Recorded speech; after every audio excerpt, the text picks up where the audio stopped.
What up, everybody? Good morning and happy Wednesday. We're making a turn here this morning on the Dan Kasper Show, which is on the air. Your radio dials, to those 105.1 FM, 790 AM. And also stream it at sportstalk1051.com, where you can get the YouTube live video stream link. Get your Google and Alexa home devices, and of course the Sports Talk app coming at you too. What up, everybody? Happy Wednesday. Thanks for making us part of your start on this nice little July 20th All-Star break coming to a close here for Major League Baseball. Game last night, American League getting it done 3-2. 3-2. We did see Devin Williams get in the game. If you're a Brewers fan, Byron Buxton's fans out there. And a dinger last night too. But yeah, American League winning it. Giancarlo Stanton getting the MVP. So enjoy the game. I thought it was good. Not a bad little. I always thought that the Major League Baseball All-Star Game was the if we were to rank the All-Star games, I always thought Major League Baseball was the better one. Probably put NHL there at 2 and NBA 3, and that Pro Bowl, you want to call it a game, probably would be last on my list. But All-Star break continuing for today and tomorrow. Brewers will get back in action on Friday, the 22nd, going up against Colorado. So with, the quote unquote, if we're calling it the second half, I know it's not an even 50-50 here, but if we're calling it the second half of the season here, what are the top storylines that we should be watching for when it comes to the Brewers in these final games in the regular season? I've got my top 5, but what do you think are the top storylines, maybe the top questions that the Brewers will either need to answer, or we're going to be following along with, all that good stuff? So I've got my top 5, but I'm curious to see what the rest of you gonna come up with. So I'll get to that coming up here in just a little bit. But again, think about that with the final stretch here, with the final games. And we know we got the trade deadline coming up on August 2nd. What are the storylines or questions, if you will, to kind of watch for the Brewers in the final 69 games here? So today, or I should say a week from today also, we will be in Green Bay doing the show from there for the start of training camp, literally in the shadows of one Lambeau Field. So anybody heading down to training camp, I know sometimes every year we've got some listeners that head down to training camp and that, but so we'll be there a week from today. Camp officially opens. We've got the rookies, remember, reporting on Friday. Veterans will report on next Tuesday, but the first practice coming up a week from today. So, speaking of questions, and that's, what are the 3 questions the Packers must answer for this upcoming season? What are the 3 questions maybe you have for this ball club as we near training camp, as we near preseason, and 50 days until kickoff? If you want to get down to the brass tacks of it all, 50 days until kickoff, believe it or not. So what are the 3 questions they must answer? Again, I've got my top 3 here, but curious to get what you guys got. Maybe I might steal one from some of you. Probably pretty sure a lot of you probably come up with some better ones than what I can here. But I've got my 3, and I think a couple of them are pretty simple. They're pretty obvious, but think about it here a little bit, okay? And let me know. As always, that Shoe Doctors bullpen line, it's open for some texts, 715-830-1912, or reach out on Twitter at DANKASPER, Facebook.com/Kasper Sports there too. Or, of course, you can comment on the YouTube video stream. That's a little bit easier for you. I do have a homework assignment for you. I got a little project for you. So this one's going to take a little bit of maybe some thinking. Okay. So I saw this tweet from Ryan Wood, who covers the Packers. Okay, covers the Packers, Green Bay Press Gazette, PackersNews.com. But he had taken his kids to the Louisville Slugger Museum, and he tweeted that it had 7 life-sized statues: Ruth, Williams, Hank, Jackie, Clemente, Jeter, Griffey. And he said, got me thinking, which 7 players would you choose to represent the history of baseball? And I thought that was a really interesting question. So I'm gonna expand upon it, edit it up here a little bit, and throw it out to you. And I'm working on mine because this is tough, and it's making me think here a little bit. And I'm trying to do it for the NFL, the NBA, and Major League Baseball and NHL and all that. But if you had to pick like 5, and I put it at 5. I mean, we could have done the whole Mount Rushmore thing if we wanted to, I guess. But I put it at 5 because, for some sports it might be because there's so many, you got to cut it down to 5, or the other ones maybe it might be a little bit harder to get to 5. I don't know, depends. But the 5 people, like, if you were, let's say, for example, you're getting abducted by aliens and Will Smith and Tommy Lee Jones and Randy Quaid, they can't save you. Okay, so you've got to, and the only way you can escape an alien abduction is by telling them like the history of each sport. Like you have to give them, or you have to tell them that, like, the 5. You can't tell the history without these 5 individuals. They can be players, they can be coaches, they can be executives, whatever. But you can pick the sport if you want to do all of them. I did it for the NFL, NBA, Major League Baseball, NHL. Still got a couple of them I have to fill in here on my paper here, but you can pick any sport if you want to. But the 5 people that, like, really you can't tell the history without that league. So like the NFL, who would be your top 5 people that you would put in there? Or maybe it's like, you got a kiddo and he's like, Mom, Dad, tell me about the history of the NFL. Well, son, daughter, we can't tell the history of the NFL without these 5 people. Who would they be? NBA, Major League Baseball, NHL, NASCAR, whatever. Golf, you want to do it? Go for it. I've got my 4 here. I'm focusing on the NFL, NBA, Major League Baseball, NHL, but it's open up for the rest of you to either do the same, only do one of them, or another league. But I thought that was an interesting question, and I thought it was like, that's a really good kind of, if you have to limit it down to 5. So, like, I think the NFL might be a little bit harder for some to just narrow it down to 5. Um, you might have your couple easy ones there, like the NBA. There might be a couple of easy ones there, but then how do you fill out the rest of your 3? I think Major League Baseball is really going to be interesting to kind of see where everybody, you know, put some players. Maybe a couple of obvious ones there, but then, I mean, Major League Baseball is so loaded with, historical figures, that how do you cut it down to just 5? So I think, maybe the 4 sports of the NFL, the NBA, and Major League Baseball and NHL. There might be a couple that kind of like, oh yeah, those are easy ones. But then it's like rounding out the top 5. Rounding out the top 5. Who would you put in there? So think about that for a little bit. Okay, we're gonna hit that up in the next hour as part of our little match game there. But I'm want to collect everybody else's responses here. Also on the docket, remember a year ago today?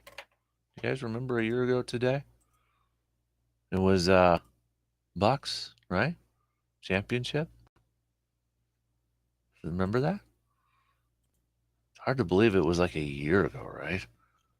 But you remember that night? Remember what you're doing? Were you paying attention to it?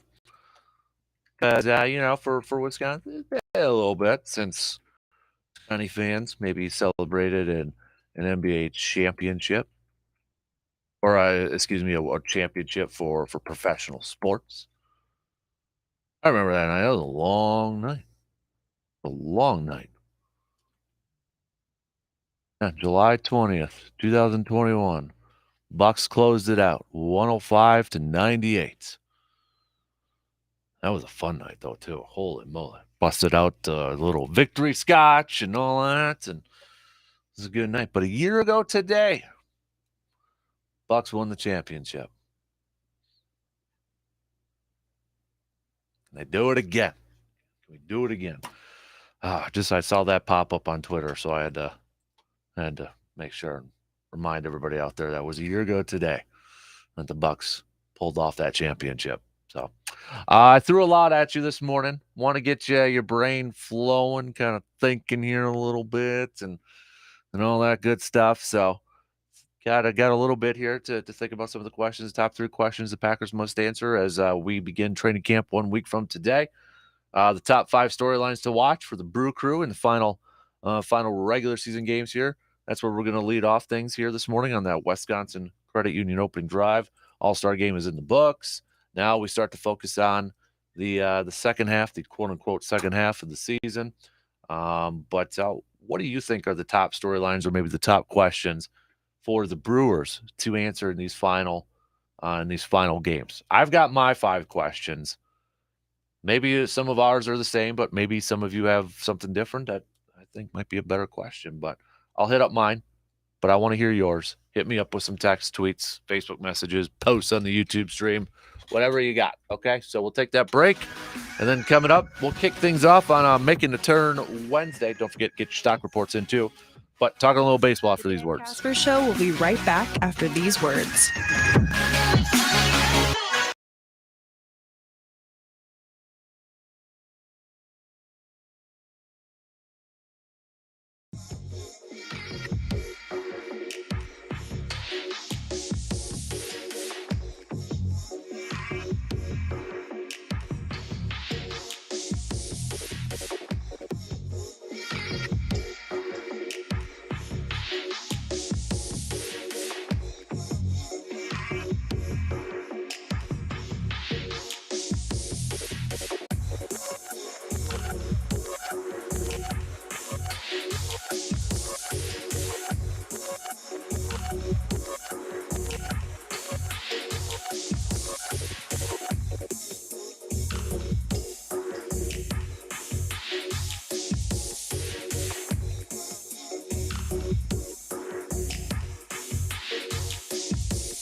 Don't forget tonight, we got a couple of things going on tonight, but we got the ASAP Used Auto Parts Show going on 5p to 8p. If you haven't checked out their new location at ASAP Used Auto Parts, what the heck have you been waiting for? But this is a great opportunity to check it out. 1330 Menominee Street in Eau Claire. Big Stack Meats food truck's going to be there. Free refreshments. So don't forget, put that on your calendar for tonight. 5 o'clock to 8 o'clock. The ASAP Used Auto Parts Car Show, Classic Car Show going on tonight. And then also we've got the Eau Claire Cavs game, Sports Talk and Mike on Cinemas Night, 7 p.m. 7 p.m. tonight. I know Luke will be there, Murph will be there, Adam and John from the Valley pregame also be there. So, but yeah, busy night if you're looking for something to do on a Wednesday. On Wednesday night here in the Chippewa Valley. I know we've got some of the streamings down on the website, sportstalk1051.com. The streaming's down there in the app. So I sent over a message to the engineers. Okay, I sent the message to the engineers. So, but they are down here a little bit. But you can still stream it online by checking out the YouTube feed. There you go. You know what I mean? Check it out. You can see my ugly mug for this morning. Or you can just pull it up and minimize it so you don't have to see my ugly mug. That's maybe the better way to go about it. All right, let's get things rolling here. Excuse me, on that Wisconsin Credit Union opening drive. Steve from Eau Claire, quick first text. On Monday, my wife and I will be at the Packer stockholders meeting. Then on Saturday, we are taking the granddaughter with her bike to practice. Hopefully a Packer will grab her bike. Awesome. Please let me know if that's the case. Take some pictures, send them on over. I'm hoping to take Hudson one of these days. Won't be this year. He's still kind of shy with that whole thing. But maybe next year or the year after. He is going to his first game, though. But that'll be a preseason game, the only preseason game at home in Green Bay, going up against the Saints in the middle of August. But hopefully we can, get him a little bit used to that, and would love to do that. I've never got to experience that as a kid. Never went to a training camp. Heck, I never went to a Packer game as a kid. My first game was a preseason game against the Patriots, and I was in college. Just never had those opportunities. But yeah, would have loved to have experienced that as a kid. So send those babies on over. Send some pictures. Anybody else going down to training camp? Let me know. All right, let's get things rolling here, though, this morning on that Wisconsin Credit Union opening drive. So All-Star game in the books for Major League Baseball. We've got a couple days off here, but we're looking towards the second half, quote-unquote, second half of the season. And I know we're all kind of focused on the trade deadline, August 2nd. We've talked about that. We've talked about some wish lists. We've talked about, who would be good matchup. Should they trade for this? Should they do this? All that sort of stuff. But now I want to go through, what do you think are the top 5 storylines to watch for the Brewers in the final 69 regular season games? in the final 69 regular season games. Top storylines, top questions, however you would like to phrase them. For me, I've got my 5, but I want to hear yours too, just in case, somebody's got something better and I want to steal it from you. Just throwing that out there.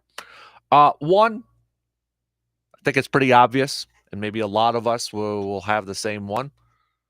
Will the offense become more consistent? Will they help out the pitching? Or, is it going to be, an improvement from the offense? Christian Yelich talked a little bit the other day, did an interview. And this was from Adam McCullough's Brewers.com newsletter. You can read the full newsletter at Brewers.com. But here's some questions. And one of the questions was, does he feel good about his production so far? Excuse me. He said, it can be better for sure. I know I'm not doing as well as probably what's expected of me, but I'm trying to find a way to contribute. You just do the best you can, whether it's in the leadoff spot, getting on base, trying to create runs and contribute in any way possible. I don't know. I still feel like it hasn't all the way been there, but it's been decent. I wouldn't say it's been bad, but I wouldn't say it's been good either. It's just kind of finding a way you've got to keep going. And then he was asked about the Brewers offense collectively. His response was, we've been trying. We probably haven't done as well as we should have liked on offense. There's been moments, I think. I think there's been some stretches. You're going to have stretches where it's not going to go well for you, no matter what kind of team you're on. But it's just more that we just have to do a better job executing when a guy's on second base and nobody's out. You've got to move him at least. The guy's got to end up at third, at least on third. You have to do a better job with the bases loaded. We have to kind of just bear down on the little things and try to create runs in different ways besides just the home run ball. Like, the home run ball is great, but when you don't hit home runs, you have to be able to create runs in other ways. Guys are aware of it. We understand, but we just have to do a better job of executing, and we will. And I think he hit it on the head, and that's kind of where one of my storylines is. What's the offense going to look like? Are they going to be able to execute better? Are they going to be more consistent? Are they going to be able to manufacture runs and help out the pitching staff, help out those starters?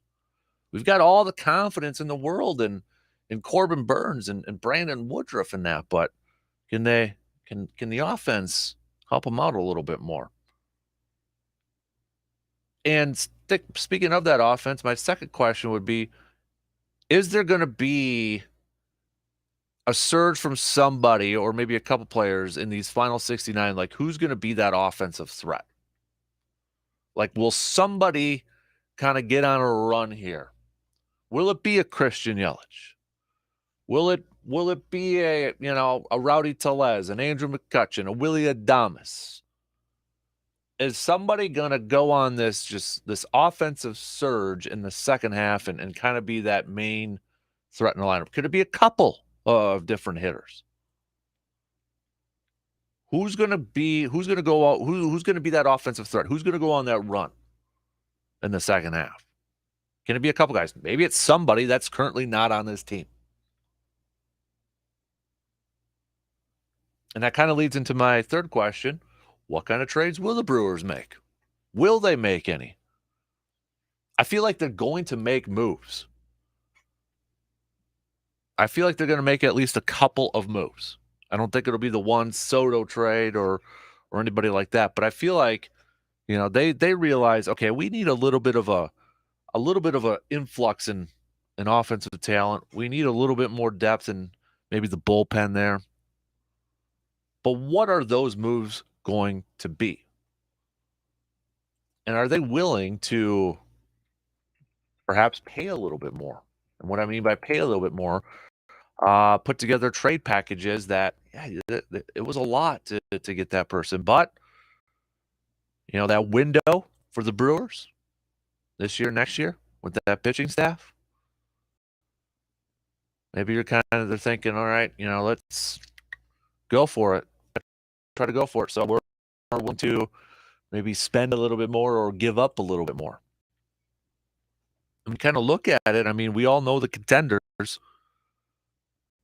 They're going to be looking for ways to improve to make sure that they're stay as a in that contending status. Or if you're the Yankees, they're going to look for moves to really solidify themselves as maybe the best team in all of baseball. Same with Houston and the Dodgers and the Mets. Those teams, they're at the top. They're probably going to make some moves to bolster their chances because everybody else is going to be doing it. All the other contenders are going to be doing it. So price might be a little bit high. Are the Brewers going to be willing to do that?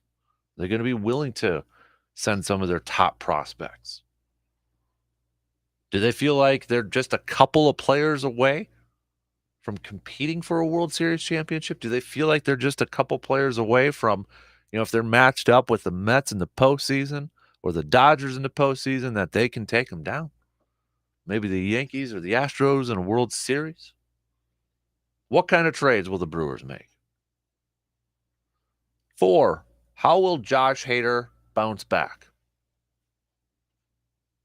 I think we're all, as Brewers fans, kind of anxious to see, okay, was this just a little bit of a hiccup? These last couple outings, these last few outings for Josh Hader, was it just a little bit of a hiccup here? How will he back after having a few days off?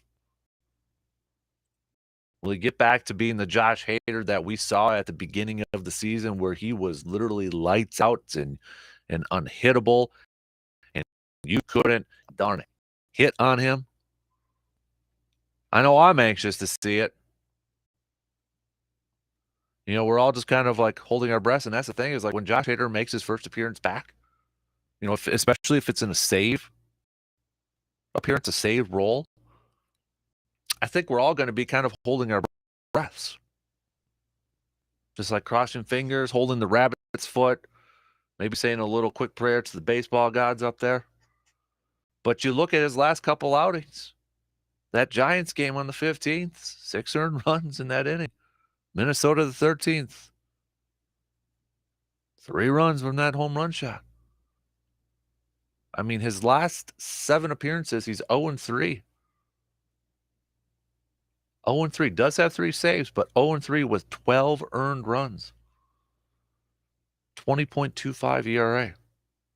He's 0-4 so far this season with a 4.50 ERA. And this is, you look at April, his ERA, 0. May, 0. June, he had 3 earned runs. The whole month of June. And so far in July, 12 earned runs. So how will Josh Hader look once we see him next? Because that's going to be a big part, whether it's, just to really solidify the back end of that bullpen, and with him and Devin Williams back to being, a top-fledged duo, or maybe it's to bolster his status for trade stuff. Who knows? But I just want to see Josh Hader able to bounce back. And then finally, when will Freddie Peralta be back?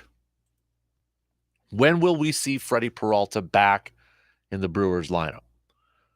The Brewers need Freddie Peralta. They've got their ace. They've got their horse with Corbin Burnes. They've got Brandon Woodruff. Eric Lauer was off to a fantastic start this season.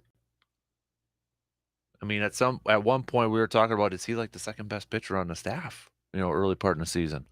He was on a nice little bit of a run there. Brandon Woodruff was a little bit banged up and maybe not pitching to the level that we kind of expected, but he's kind of turned into the nice Brandon Woodruff that we've come to expect. And Lauer has been solid this season. In his last game against the Giants, he went 7 innings, only giving up 2 hits, 1 earned run. He's 6-3 with 3.64 ERA. But after those 3 guys, it's been a mixed bag. Aaron Ashby, Jason Alexander, it's kind of been a mixed bag. Adrian Hauser even. Brewers need Freddie Peralta to come back and be the Freddie Peralta that we saw last year, or be the Freddie Peralta that it looked like he was, before the injury. A little bit of a slow start at the beginning of the year, but he bounced back nicely, and he's like the guy from last year, the all-star from last year. They need him back, and then they've really solidified that four-man rotation with Burns, Woodruff, Lauer, and Peralta. So when will he be back? They've been talking about, the expectations are that he's going to get some time in. He'll be back in the regular season towards the end, get some time in before the postseason starts. So, I mean, they've been kind of hinting that it's not going to be like, his first game back is going to be in the postseason. It'll be in the regular season. He'll get some out and get some work in before that postseason. So, Freddie Peralta comes back, it changes that starting rotation. You've got a solid top four right there, especially going into the postseason. But when will Freddie come back? And what will Freddie look like when he's back?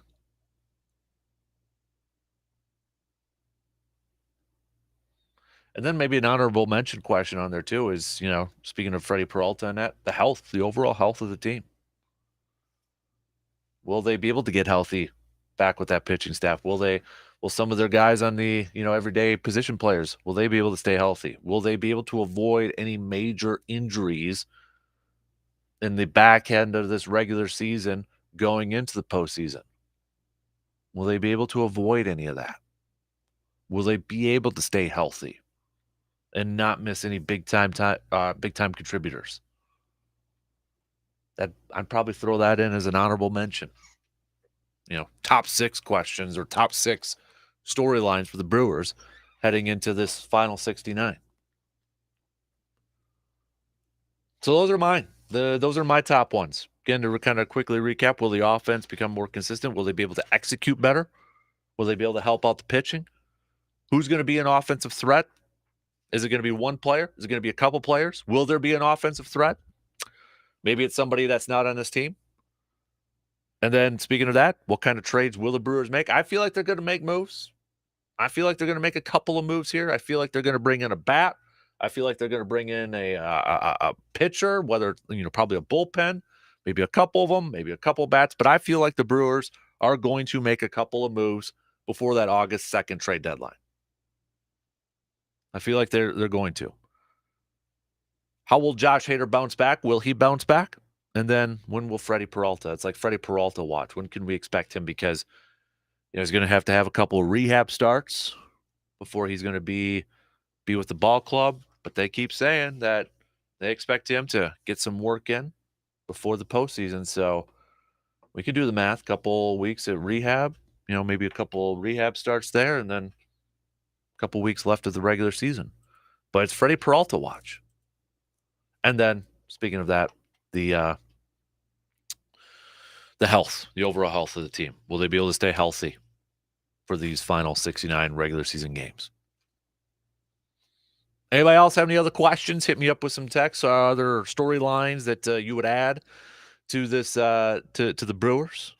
Any other questions, story, whatever, however you want to call it, you can hit me up with some text. 715-830-1912.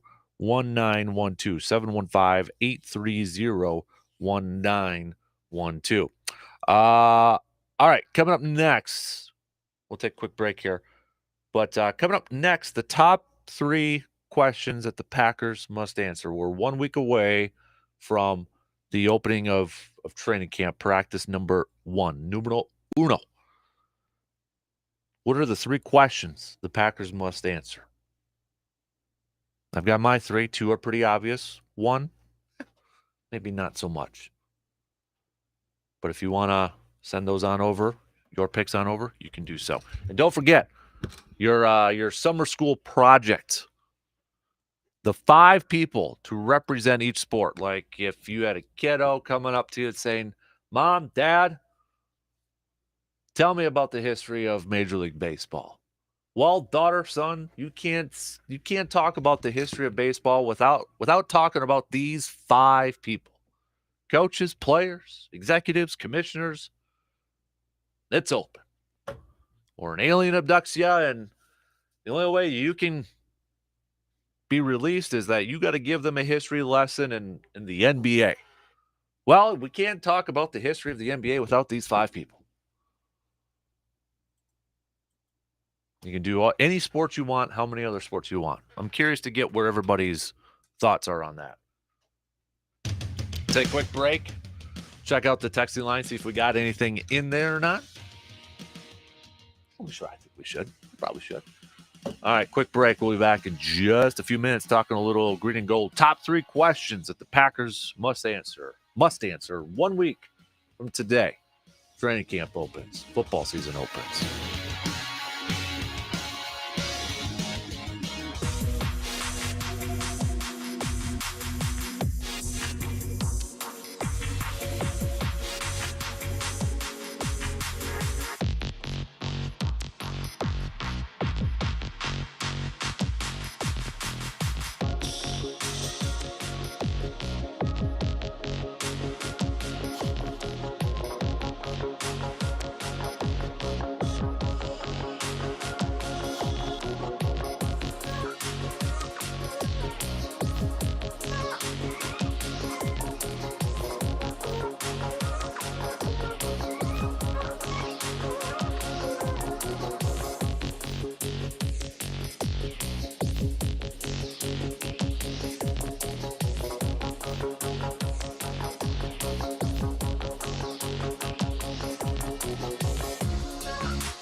Just found out that the Cavs game tonight, too, they're going to be giving away some Country Jam tickets. No Country Jam starting up tomorrow, so head to the game. You might win some Country Jam tickets over there.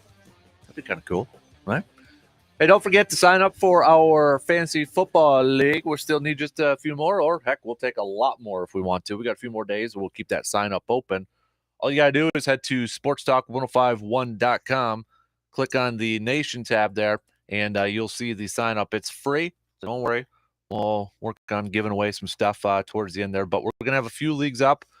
So sign up now so we can start to assign you to a league and all that good stuff. But again, sportstalk1051.com. Click on that Nation tab there. You'll see a bunch of stuff where you can enter to win some stuff, tickets, gift cards, all that good stuff. But you'll see the you'll see the fantasy football sign up on there too. So don't forget, sign up. It's just need your email. That's what this sign up is for. And then you'll get an email from me in the coming days with the league info. All right. So that's coming up. All right. Before I get to the top three questions for the green and gold, we'll take a really quick phone call here this morning. Good morning, C-Bomb. What's on your mind? Good morning, El Capitano. Happy Hump Day, my brother. Happy Wednesday. What's up, bud? I'll tell you what, I was trying to figure out how in the heck do you come up with your top 5 to explain baseball to somebody. But then you threw that teaser of the 3 questions for the Packers, and it threw me all through a loop. But I wanted to ping you and say, and you could do it in the NFL too, but if you only had to talk about 5 players, you're going to go into like Hudson School and explain this game and talk about 5 players. What route do you go with baseball? I mean, you obviously have to talk about Babe Ruth and Hank Aaron, and that leads you down the path of the long ball and how that changed the game. But there's so many different players that you could describe. I mean, recency bias. Yeah, you can talk. Well, I guess it's recency bias. He's becoming an old guy now, but Barry Bonds, or you could go the route of Ken Griffey Jr. or why am I drawing a blank right now? Orioles shortstop, played forever. Cal Ripken Jr. There we go. Yeah, I mean, how do I lose that name? But yeah, there's so many players. What route would you take if you're going to talk to Hudson School about it? I know that's where like my baseball one. I'm kind of like I've got a couple of like no-does, Babe Ruth and Jackie Robinson. I put those guys on there for sure. But you bring up a point with Barry Bonds in the steroid era. I mean that's part of the history of the game, isn't it? That whole era with the home run ball. So I mean, do you put one of those guys on there, even though you may not like it and you may not like what they've done, but do you put one of those players in your top 5 because you can't tell the history of the game without him, or do you put Bud Selig in there instead of a player? You could go a bunch of different ways about that. You really could. Bud Selig, as much as he was a loyal owner, but not a great owner for spending money. But Bud Selig did phenomenal for baseball. But yeah, I think it's really tough. And I would like to, if you got 5 guys or gals that really know the history of baseball and are really into it, I'd like to get those 5 people's different opinions, because you're going to get 5 totally different stories most likely. I agree. And that would be a good roundtable discussion at your local watering hole, I think. I totally agree, and that's why I got it up on Facebook too. So hopefully we'll get some comments on there. But that's where I'm really curious to see where everybody kind of goes with this thing, like who they view as top 5, because I think baseball and maybe the NFL are the top 2 ones to kind of see where everybody's going with. You got NFL. Do you go Brady and Belichick, or do you just pick one of them? Do you put Vince Lombardi on there? How far back do you go to? Do you put George Halas on there, Curly Lambeau, Montana? I mean, the list goes on. But baseball's, I think, is going to be really, really tough to put your top 5 on there. I think basketball, you got a couple of easy ones on there, but we'll see. We'll see what everybody picks. Yeah, it's quite interesting. And you hit it. I mean, football's would be difficult to do too as well for 5 players, because just the history of the game and how many different influential players and coaches there has been. But baseball, there's so many different. Is it guys like Ricky Henderson who could steal a base from 200 feet away instead of 90 feet? You got so many different types of players that contributed in so many different ways to the game. That's a really cool topic, and I would love to hear some. I know a guy named John Bass listens to this station, and he knows baseball inside and out. I would love to get his take. Have him text in what he thinks the 5 players for baseball. It'd be awesome. All right. Well, you think about it for a little bit, and I want to get your picks for football and baseball and that. Okay.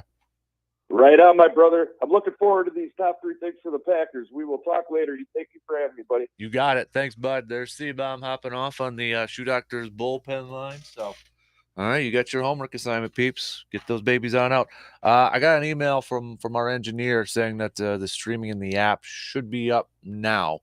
So if anybody wants to double check that for me, go ahead and do it. Otherwise, stay on the YouTube live video stream, okay? Stay on there. Have the conversation going over there. Okay, before Morgs pops in, my top 3 questions the Packers must answer. We've got training camp practice opening up a day from today. So we've got what are your top 3? What are your top 3 questions that the Packers must answer? I'm going to go with which receiver will thrive? Which receiver will step up into the Devontae Adams role? Not necessarily fill in 100% for Devontae Adams, but will there be a receiver that steps up? Will it be a by a committee approach? Will it be more of the running backs in?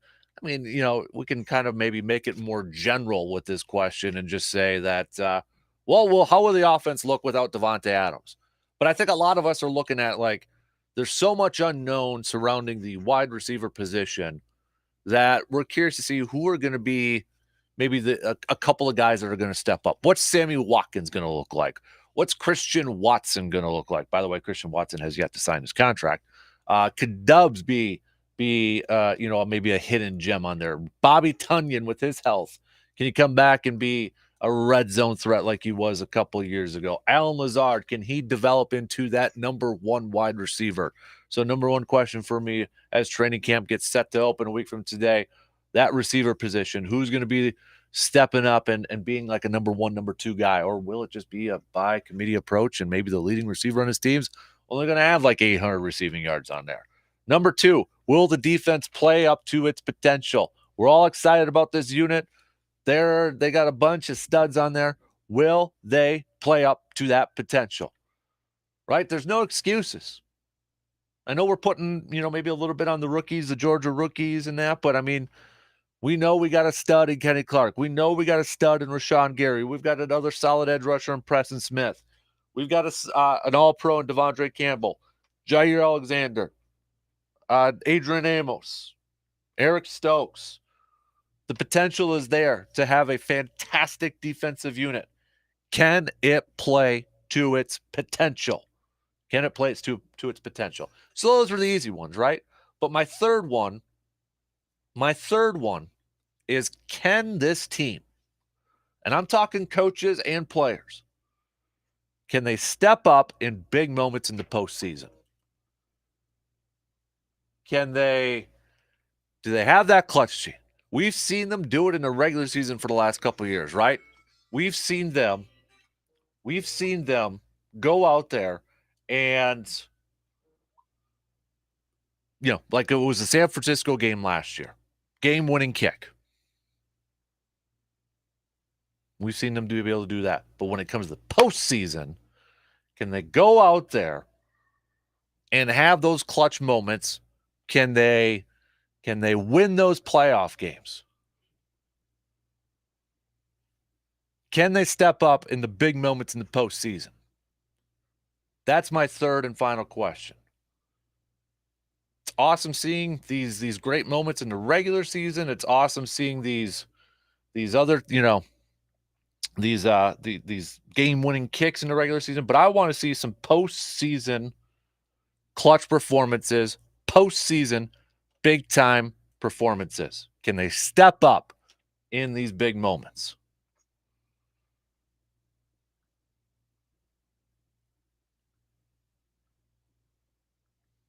So if you got any other questions that you would ask or that you would add to that Packers one, let me know. Shoot me some texts. Shoot me some YouTube comments on there. Tweets, Facebook. What do you got for me? Again, which receiver will thrive? Receivers. Well, which ones will step up? Will the defense play to its potential? We don't know if it's going to. We think it's going to, but we don't know if they're going to. We're hoping they are. And then can this team step up in big moments in the postseason? So, all right, keep those babies coming. We'll get to some more a little bit later on, but next hour, as part of Match Game, we'll get to the 5 people that represent each sport. I want to know your history. How well do you know your history for these sports? if you were telling your son or daughter, you can't tell the history of this game without without these 5 people, not just players, could be coaches, could be players, can be executives, commissioners. You can pick any sport that you want to highlight. But who are the 5? All right. You've had some time. You've had almost about an hour now to think about it. So we're going to hit that up coming up in the next hour. Don't be shy. Don't be nervous with your picks. There's no right or wrong answers in this thing, okay? There is no right or wrong answers in this thing. So text those babies on over. Tweet it, Facebook, YouTube, however you want to go about it. So let me know. I'm really curious to get your responses on this. I'm still trying to figure out a couple more for my last 2 for baseball and my last couple for the NHL. Got my football and I've got my basketball and my NBA one, but trying to narrow it down or get my last couple spots in here for Major League Baseball and the NHL. I need you guys to text me in so I can steal a couple of those picks there. Don't forget, stock reports are due today too. It is a Making the Turn Wednesday. So whose stock report is up? Whose stock report is down? And those babies on over too. And then we'll play a little match game next hour with these. Do we want to do it with these? Maybe not. Maybe not. But hey, Morgs. Casper in a lilac shirt. Is it scratch and sniff? Do you want to try? I'm telling you right now, I had $1 million idea. Oh, good Lord. Well, one of them anyways, but somebody else can pick it up. Of all of the things that are scented, why aren't there seasonal detergents? Isn't there? I don't think so. There's like springtime ones, isn't there? Everyone goes, no, those are year-round. Everyone goes nuts for like pumpkin spice season for lattes and stuff. Yeah. What if you had, Like a leaf one? or like cinnamony and Christmas pepperminty detergents so your clothes kind of smelled like the season that we were in? I'm surprised that they don't have that. See? Right? Just one of those things that if anybody else wants to grab that $1 million idea, there you go. All right. So you're looking for submissions on representative athletes for the sports, I hear? Yeah. So it's like, if you had to tell the history of a sport, right, who would be your top 5? So like if your daughter said, Mom, tell me the history about Major League Baseball. Right. Well, daughter. Can't tell it without Babe Ruth and the classics along the way. Jackie Robinson, maybe. Hank Aaron, do you put Barry Bonds in there because of the steroid era? Well, see, then you're really, this is like when it comes to picking your favorite Batman, it's really like the people you grew up with are going to tell the chapter in history. Mm-hmm. So it becomes very much like your own experience. Right. And then there are some players that transcend that. So even if you're, not Jordan versus LeBron, when it comes to basketball, Jordan's in there, you can't tell the story. Right. So, but Hudson's story would look different. Exactly. Too, because he's latched on to different people. Yeah. Good question. I know. See, Speaking of questions, Wednesday wildcard, I'm going to shuffle these up. For one, then you better pick the right one. We're going to have Casper dive into the deck here and pull out a question and have him answer this for us today. 2 favorite things about your hometown. Can't say pizza. Oh, come on. That's like the only thing. It is not. Make Medford proud. Move away from the crust. Then that really makes it hard, okay? Okay, I'm going. My high school job's no longer there. Easy Stop was the best. It's not there anymore. Okay, so you are concierge for Medford Tourism Department. I'm coming into town. 8th Street Saloon. Okay, what am I doing there? Am I sitting down having a beer and ordering off the menu? Yep. Okay. Go to 8th Street Saloon. I want a medium rare burger. Sports Page is actually really good too. Okay. See? Give Medford a little bit of love here. Like the food stuff there. I haven't golfed the Black River in a while, so okay.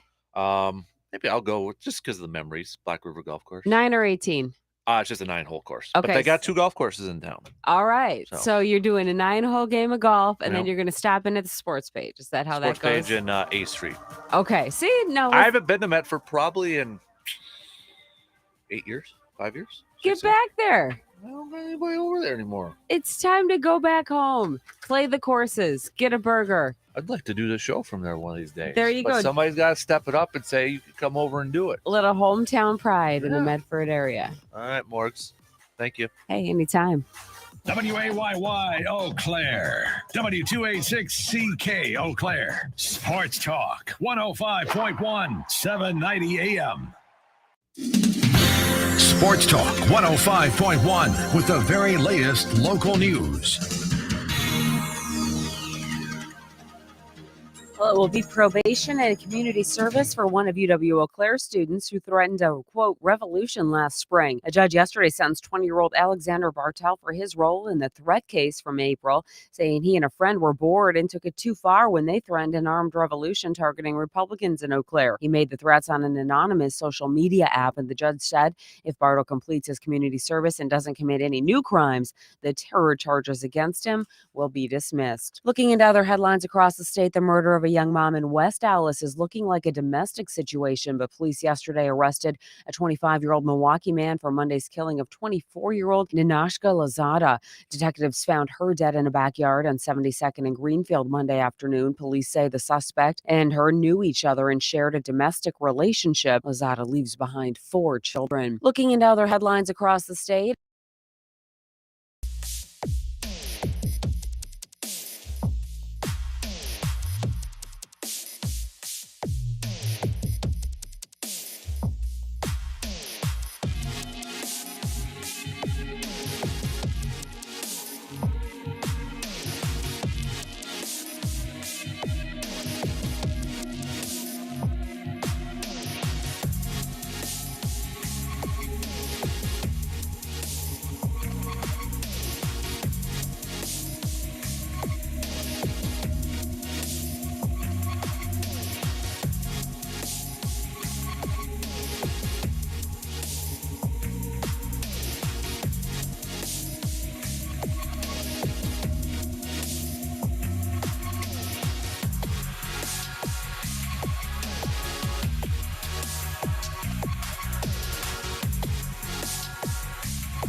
All right, second hour kicking off on this Making the Turn Wednesday. Appreciate you all tuning in. I know that still working on the streaming, it sounds like, streaming in the app. So you can still check us out on the YouTube live video stream and check out my ugly mug on there. If you don't want to see that, but you want to listen, you can minimize it and just keep it in the background, all right? I know I've got a face for radio there. So coming up this hour, we'll do a little match game. But also, I threw out that summer school project for you. If somebody had asked you to, kind of tell the history of a certain sport, and you had to list 5 people involved in that sport, players, coaches, execs, commissioners, who would those top 5 be? So, like NFL, who would be the top 5? Like, you know what? You can't tell the history of the NFL without these 5 peeps. Major League Baseball, you can't tell the history of Major League Baseball without these 5 people. I want to hear from you. I want to get your thoughts on it. You don't have to do every sport. You can just do your favorite sport. You can just do one of them if you want. But text those babies on over or put them up on our YouTube stream, Facebook. I put it up on my Facebook page too, facebook.com/CasperSports. You got Twitter. You can tweet at me at DANKASPER. So do that up. All right. Do that up, please. I want to hear from you. Let's do some sports nuggets of the day that kick off this second hour. 1859. Brooklyn and New York played baseball at Fashion Park Racecourse on Long Island in New York. The game marked the first time that admission was charged to see a baseball game. It cost 50 cents to get in, and the players on the field did not receive a salary. 1947, the NFL ruled that no professional team could sign a player who had college eligibility remaining. 1958, the PGA Championship changed from match play to stroke play. 1974, Carl Rosen's Chris Everett beat Miss Muscat by 50 lengths in the winner-take-all match race at Hollywood Park. And then 2003, I remember this when Ben Curtis, an unknown PGA Tour rookie in his first major championship, won the British Open. So those are just some of. Oh, and then of course, as we mentioned in the opening hour, happy 1-year anniversary, Bucks fans. It was this day a year ago that the Milwaukee Bucks won the NBA championship. Do you remember what you did that night in celebration? You remember what you did? I know I busted out a little bottle of scotch. It's a long night, a little victory scotch right there. But, man, that was pretty cool. Picked up a hat, the next day or two? Oh, yeah, it's good stuff right there. But happy 1-year anniversary of the Milwaukee Bucks winning the NBA championship. Good times. Hopefully we can experience that again for another one of our favorite teams out there, whether it's Brewers, Packers, maybe if you're a Twinnies fan.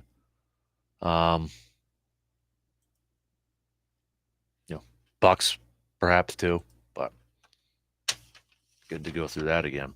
All right, so first hour we also talked about top 3 questions that the Packers must answer this year. We had a tweet or a couple texts in. Will LaFleur avoid making the horrible decision that sinks the season? He kicked the field goal on 4th and goal down 8 against Tampa. Last year, he hired Maurice Drayton to coach the worst special teams I ever saw and kept them all year despite it getting worse. I just feel like LaFleur chokes in big moments. Hoofda. We've got Jeff this year for the Packers. I guess I don't care about the regular season. My only question is, can they put it all together in the playoffs, Super Bowl, or bust? Living the dream. C-Bomb says that the feed is working right now. So cool. Awesome. Thank you for giving us that update. But stay on the YouTube stream if you want to. Okay, subscribe to that YouTube channel. Because when we're in training camp next week, we're going to have some exclusive content for free. But it's going to be through the Green and Gold Chalk Talk newsletter. We're going to have some videos up there. So you want to make sure that you're subscribing to the Green and Gold Chalk Talk newsletter. You can do so by going to sportstalk1051.com. Okay, you can hit that up there. We'll have some stuff on the YouTube page too, so make sure you're subscribing for free so you don't miss out on any of that stuff, miss out on some of the interviews that we'll be doing from training camp next week. A week from today, we'll be there. And then we'll be there for Thursday as well. So the first 2 days, be checking out some practice. Going to be, doing some interviews and with some fun video content. So make sure you're subscribing. And the big one will be through the Green and Gold Chalk Talk newsletter, which you can subscribe on our website, sportstalk1051.com. Rainman Mike, a little bit earlier, had this on the texting line. The best thing about the Brewers season is they haven't hit their peak yet. I'm hoping they hit it in September and ride it into the playoffs. I'm not sure why people are writing them off. Oh, yes, I remember people think the Brewers are the Packers. But anyways, hitting is contagious. Just takes one guy to start hitting, and the whole team will hit. Josh Hader couldn't get to the All-Star break fast enough. Spend time with his new baby. He's going to bounce back with the Hader we know and trust. Have a great day, Dano. Baseball is king. All right. Optimism. I like it. I love it. Surrounding the Brew Crew. I love it. That was my top 5 storylines in the first hour when it came to the Milwaukee Brewers to watching these final 69 regular season games. My top 5 storylines were: will the offense become more consistent? Will they be able to execute at a better level? Help out that pitching. Who's gonna be that offensive threat? Is it going to be one guy? Is it going to be a couple guys? Is it going to be somebody who's currently not on his team? Third question then related to that. Will the Brewers make any kind of trades? I feel like they will. I feel like they'll make a couple of them. I feel like they will try to add a bat, and they'll add an arm to the bullpen. Will Josh Hader bounce back? How will he look? And then when will Freddie Peralta come back? Officially on like Freddie Peralta watch at this point. So, okay. Tell you what, let's take a quick break. Then coming up, we'll play a little match game. But a little bit later on, your homework assignments will be due. Okay, your homework assignments will be due. The 5 people to represent each sport in their history. You can't tell that history without mentioning these 5 people. So Major League Baseball, you can't tell the history without mentioning these 5 people in baseball. It can be players, commissioners, coaches, managers, execs, whatever have you. You can pick whatever sport you want, but think about that for a little bit. Projects will be due at 8:00 this morning. Your summer school assignments will be due at 8:00 this morning. I think I've got my list. I'm just going to focus on the NFL, the NBA, Major League Baseball, NHL. If you guys want to throw out golf, NASCAR, tennis, don't matter. It's up to you. You can pick the sport. You want to do all of them? You want to do just one of them? You can do that too. Okay? But think about that for a little bit. I know it's hard and it's getting your brains trying to work here a little bit early on this Wednesday morning, but think about it for a little bit. Write it down so you don't forget any of your picks. But we'll take that quick break, and then coming up in just a few minutes here, we'll do a little match game, as we usually do on every Wednesday. And also, don't forget, stock reports are due. We'll hit those up in the 8:00 hour as well. Quick break. We'll be back in just a few minutes. You're listening to the Dan Kasper Show. Hey, it's Alex here to talk about the Shoe Doctor. And if you remember last summer, I had to stop going on my daily bike rides because I developed plantar fasciitis in my feet. I missed biking in my favorite season, fall. Well, I visited Kevin at the Shoe Doctor, and he said, easy fix, custom orthotic shoe inserts, like it was just a no-brainer. And you know what? He was right. I'm back out enjoying our beautiful weather on my bike, and he can help you with your foot aches and pains before they sideline you. It's Kevin and the Shoe Doctor across from Hy-Vee, off Claremont in Eau Claire. With a wholesale formula seminar, discover how to start your own Amazon business. Hey everyone, Ryan and Karen Pottinger here. Because of the wholesale formula, last year we ran our business while we traveled to and lived in 4 different countries. Hi, Ian Bauer. My first year.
Week from tomorrow is Sports Talk Night at the Eau Claire Express. The Express taking on the Wilmer Stingers. It'll also be with Thirsty Thursday night, and it's also Willy Wonka night. But if you want some tickets, just text me the word baseball. Just text me the word baseball at 715-830-1912, and I'll give you some tickets to head on over to Sports Talk Night at the Eau Claire Express game next Thursday, 6:35, first pitch, and it is Thirsty Thursday night as well. So perfect night for our Sports Talk listeners. But again, if you want to go to the Express next Thursday and you want some tickets, I've got a few of them. So just hit me up with a quick text, and we'll save some of those for you. Okay, put it on your calendars next Thursday, 6:35 at Carson Park, the first place Eau Claire Express, coming off their All-Star break as well. They'll be going up against the Lacrosse Loggers at home tomorrow. Then they're at Lacrosse on Friday. Little home and away matchups coming up here. Home on Thursday, away on Friday. Home on Saturday, away on Sunday. So, but let's try to get them to a second half first place finish so they can get to the postseason there. All right, let's do a little match game here this morning. About time Lucas comes in this morning. Hi. Hello. Epic failure on your part? Well, epic failure on the dog's part. How does a dog make you oversleep? So rocking the baby to sleep, taking forever. Finally, he's falling asleep. Put her in the crib. The dog is under the crib. I have no idea he's under there. And he's at this point now where he will bark at anything, like lash out at anything that's like a foot and a half away from him. And so I stepped there, and suddenly from out of the blue, there's bites me. I drop the kid. Baby. Well, like an inch, but that's just enough. And then he gets the okay. What kind of dog do you have that it bites the owner? Good Lord, man. I know. I'm what like, what the heck? Out of the blue, too. Now he's 12. Like, I think his sense of like what's around him is like gone at this point. It's not good. And then fun ensued after that. So that was all right. Well, there you go. Good times, great oldies. Let's do a little match game here this morning. to kind of Nice get reference. you, to get you opened or woken up here this morning. Were you able to watch the All-Star game last night? I did watch a good chunk of it. Yeah. Yeah, watch. It was a good game. I thought 3-2. It was, yes. Little Buxton getting a home run there. For the 20s. Devin Williams pitching a shutout inning right there too. Not bad, all things considered. Best All-Star game in all of Major League Sports is that one. Yeah, that's an easy one. I mean, I think in terms of the ingenuity and competition, the NHL one might actually be number one, but I'm not even sure that I can call that a game anymore. It's more like a playoff. So second part, which one is the worst?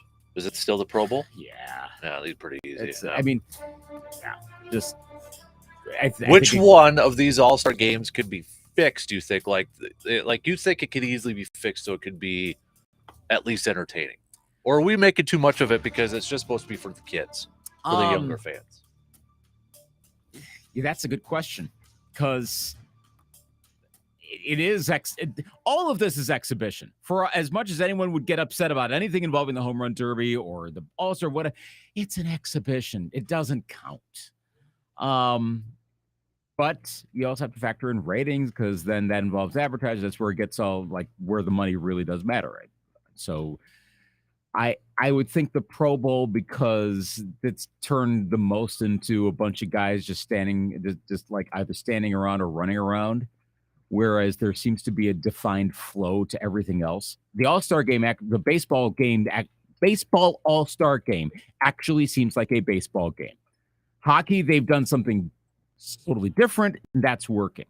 Basketball was threatening to go the same route as the Pro Bowl, but I guess for one, people love watching a whole lot of threes and a whole lot of offense, and you do have the occasional person that takes it seriously, and towards the end of the games, they do tend to get there. And there's the whole individual element of it. So you literally see the stars out there. Football, I think the biggest thing you could do there is kind of do something akin to what the NHL has done. Not necessarily have like a semifinal final thing, but do a change in the format if you were to keep doing it. And it looks like it's going away, and that's probably just as well. Especially if you cannot get the players from the highest profile game to even take part, that defeats the purpose of it being an all-star game. Because we can't have all the stars there anyway. We're going to play in the Super Bowl. That's a problem. So I would do something like an enhanced skills competition, something where you don't have to have a representative everywhere or something like that, and move it after the Super Bowl too. Go back to that, but then get away from the game, because that was not working under the prior plan. But having a skills competition where you have like 5 folks doing this, and I know they do this kind of a skills competition, but it hasn't become a thing yet. Combine something of like NBA All-Star Saturday night. Actually do a lot of what hockey does. Their skills competition is like intense. The players are going all out to do their like skating around the goalie, doing the penalty shots and such. I'd take the NHL model, adapt it for the NFL, and do that. All right. So sticking with baseball, you have to give me a new team. But where will Juan Soto be playing, either this year or next year? Really good one. The San Diego Padres.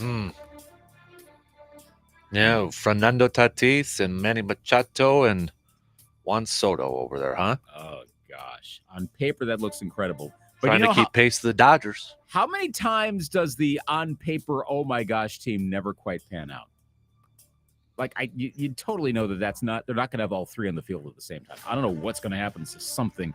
I mean, right now, literally today, it would not happen, but Tatis is coming back soon, we think. I think it's going to be the Padres. I know Yankees, Dodgers, Padres, they will spend. They want to win now. They might become the favorite in the National League, and then you could make an argument for them even possibly beating the Yankees. I think you could make a case they are a better team, a more effective team with Juan Soto in their lineup to beat the Yankees. I think I'm going to say Padres. It's a little bit of a dark horse, but I can't make an absolute convincing case for New York, for either New York team or the Dodgers. I was looking at some of the odds, some Vegas odds, just to kind of get a glimpse of where these are at. So the Mets have the best odds right now, 20% chance according to oddschecker.com. Yankees, number 2. The Giants are at number 3, plus 550. And then the Dodgers and Blue Jays are tied at plus 600. And before I looked this up, I kept thinking like Blue Jays for some reason. I was trying to think of like a dark horse. I don't want to pick a New York team. That's no fun. I don't want to pick the Dodgers. Those plucky Yankees. Yeah, I ain't doing any of that. And do you think like I don't know if like the Nationals would necessarily trade him to the Mets either. No, that's not going to happen. Tim Kirkjian had a good breakdown of how all these go the other day on Baseball Tonight. And he said, the only way you trade within the division is if the Mets clearly give you the best offer. And that has to be the Hall of all halls. Or I mean, maybe not quite Herschel Walker, Ricky Williams trade level, because that's one was excessive, the other was stupid. But it doesn't necessarily have to be that. But if it's definitely the best one, you would take it. But you also shouldn't do that because it's within the division. And then Juan Soto is going to be in everything that means of who you have to face. So, no, I don't see the Mets as being the team. As much as Stephen Cohen may want to spend gobs money, here's the other thing to consider. The Scott Boras element to this and the big market Scott Boras element to this. Another thing that I'd gotten from that pod, if Soto goes to a New York or LA team, and by LA team, I really mean it's Dodgers. He's not going to the Angels. When he comes up for his eventual extension, his new contract, Boras is going to say, okay, potentially the best player in the league. You arguably Juan Soto, is the best right now, based on talent, future potential, all of that. Yeah, and you look at his age; he's only 23 for crying out loud. Exactly. Yeah. So in a big market with all that could potentially mean, say what you will about, baseball doesn't mean. In New York and Los Angeles, it's still baseball's more regional. And New York and Los Angeles, a really big deal. And that does parlay to a national level because of the market size. Boras would push probably for a bigger free agent contract, a bigger ask from the Yankees, the Mets, the Dodgers, than he would if he's playing for, say, the Padres or the Nationals or really any other team short of maybe the Cubs. I think Boras might do a bit of a premium. And he'll push and he won't relent. And that's what's going to have to be paid. And I don't know that the Yankees, as much money as they have, there is a threshold, and they're not going to pass that. So I don't think they're going to do that. Well, also, I don't know that those teams necessarily need him. The Yankees don't really need him. They've got enough other stuff covered. It's like, why would you give up as many prospects as you can for something that doesn't really upgrade your team? Maybe the Joey Gallo spot, but I don't know that Juan Soto is the thing that is going to get you the World Series with everything you're going to have to pay going down the road. Dodgers might be a spot to do that, but the Yankees, no. Mm-hmm. Yeah. And the thing is, too, is like he's arbitration for the next couple of years, 2023, 2020. So he's not going to be a free agent after this season. So he's like, he just can't go and sign with the Mets. You know what I mean? Yeah. That's not going to happen. That's not going to happen. No. And would he like have like, if say he gets traded to a team that he didn't want to go to, I mean, he'd still probably not sign an extension, I would imagine, right? Could he force that hand a little bit? I know there's talk about 15 years, these baseball contracts for the longest time, we were talking about 10 years, 12 years. Could we see a trend where maybe they want shorter years, but bigger pay per year? Because, what if he signed that 15-year deal with the Nationals? Maybe in 5 years he becomes underpaid already. Right. That is the classic difference between team friendly and player friendly. Again, we're back to Andrew Brandt 101 talk here, but that's part of the reason why he was so critical of the Patrick Mahomes contract. Very team friendly because it goes for so long that Patrick Mahomes, relative to comparably comparably able quarterbacks 5, 6, 7, 8, 9, 10 years down the road will almost certainly be underpaid. No guarantees, but almost certainly will be based on the dollar value. Now, had they put in what they think, how they think contracts would escalate, kind of pull like a franchise tag projection thing. Like what they were talking about originally with Rodgers and Mahomes, if it was legal, like 20% of the cap every year. Yeah, sort of do that. I mean, that would be fair to the player, but can you imagine what that's going to be? And then you commit to that, and then what if some weird thing happens? Suddenly the quarterback devalues. I mean, that seems absurd to say, but what if it does? Or the NFL runs into something that actually does start to chip away at the values. Again, almost inconceivable, but what that happens? Then you're stuck paying the player. That's why long-term deals are team-friendly. Short-term deals are player-friendly because then they can re-leverage themselves over and over and over again. It makes sense. That's probably what you would want in a regular business if we did the thing where we would sign locked-in contracts with our employers. We'd probably, I mean, what would you, if just take radio out of the equation?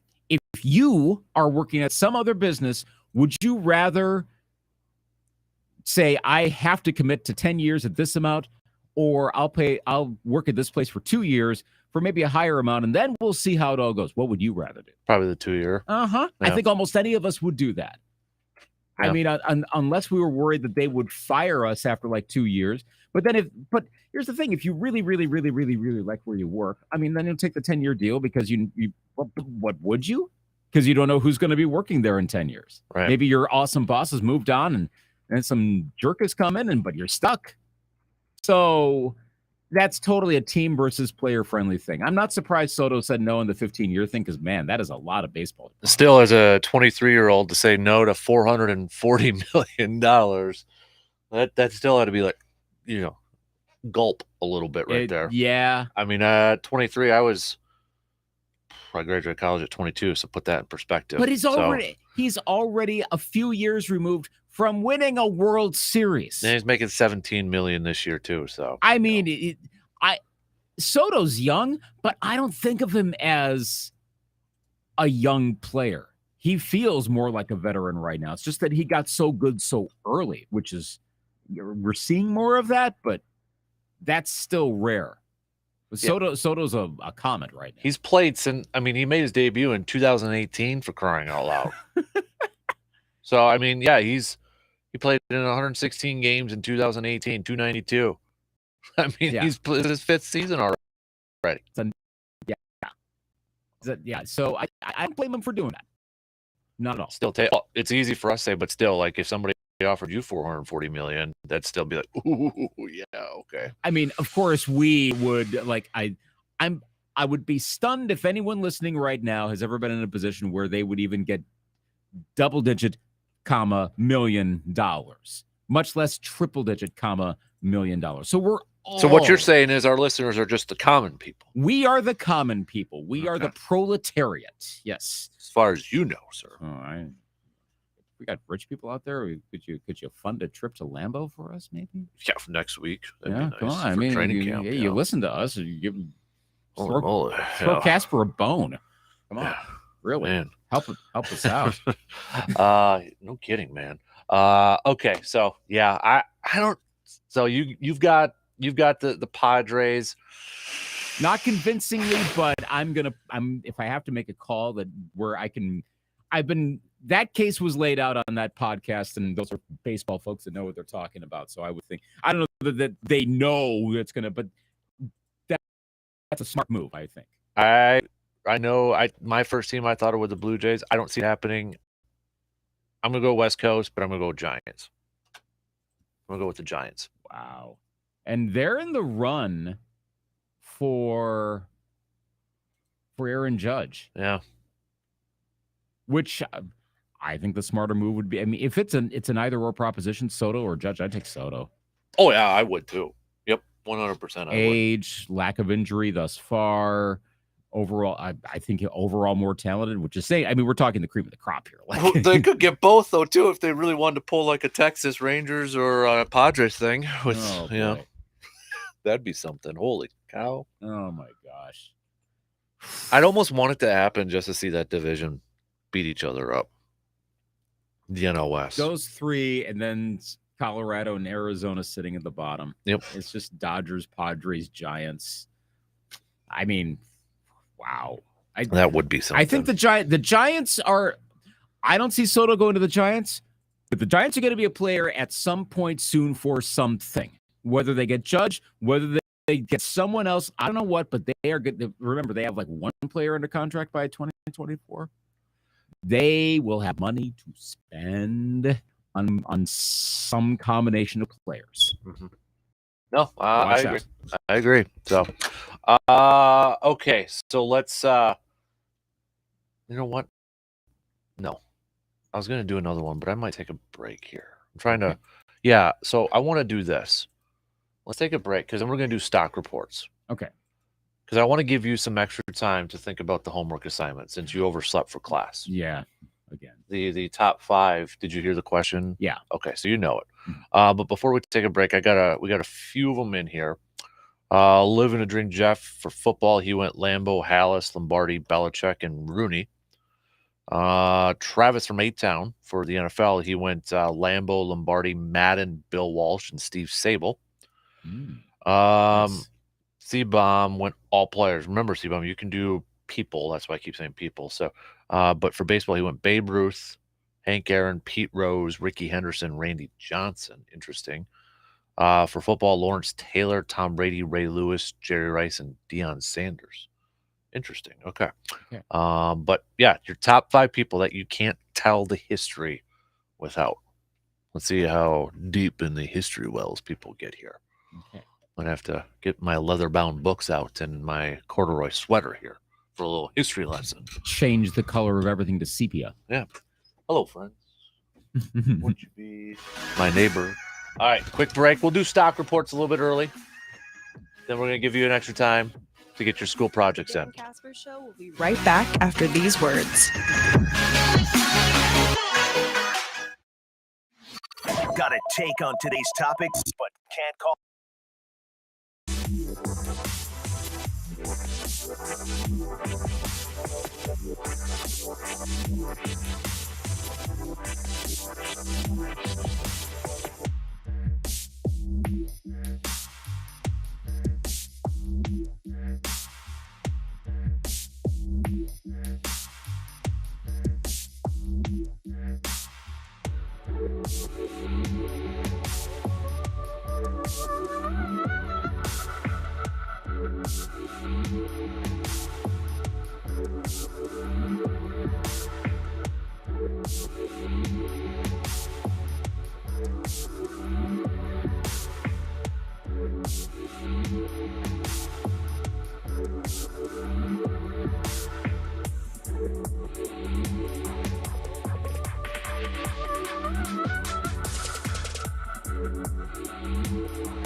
for Classic, so give Princeton Valley Golf Course a call to sign up your two-person team, 715-834-3334 for just $90. That includes 9 holes, cart, 6 free drink tickets, and food.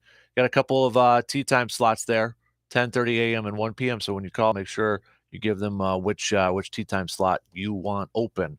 Lunch will be served starting at noon, right before the second shift starts too. Raffles, whole prizes, games, and a whole lot of fun, all going to help Backyard Dreams. So put that on your calendar, August 26th, Friday, August 26th. All right, you ready to do a little stock reports earlier this morning? Let's give you the lead off here. Whose stock is rising? Seattle Mariners. Yeah, how about that? 14 games in a row? Someone said, well, now after last night, now it's 15. Yeah, true. Yeah. American League. Yeah. Now, it's not a lock for the playoffs, considering right now they're right amongst a whole bunch of other teams. There's a lot of season to go. It's one of those you kind of root for this to happen because they have the longest drought, of the 4 major pro leagues at this point, playoff drought. But they were probably going to be fairly competitive this year based on who they acquired. They seemed like a team super set for regression when you had Scott Service. Shout out Westby. Yeah. For the whole fun differential thing last year. But it almost worked. They came this close to making the playoffs, but like the underlying numbers weren't great. They were totally set up to be a middle of the pack team, but then they made some good acquisitions throughout the off season, getting the likes of Winker, and now it's working. It took a while. I mean, they started really good. If you remember, like the first week of the season, they were good.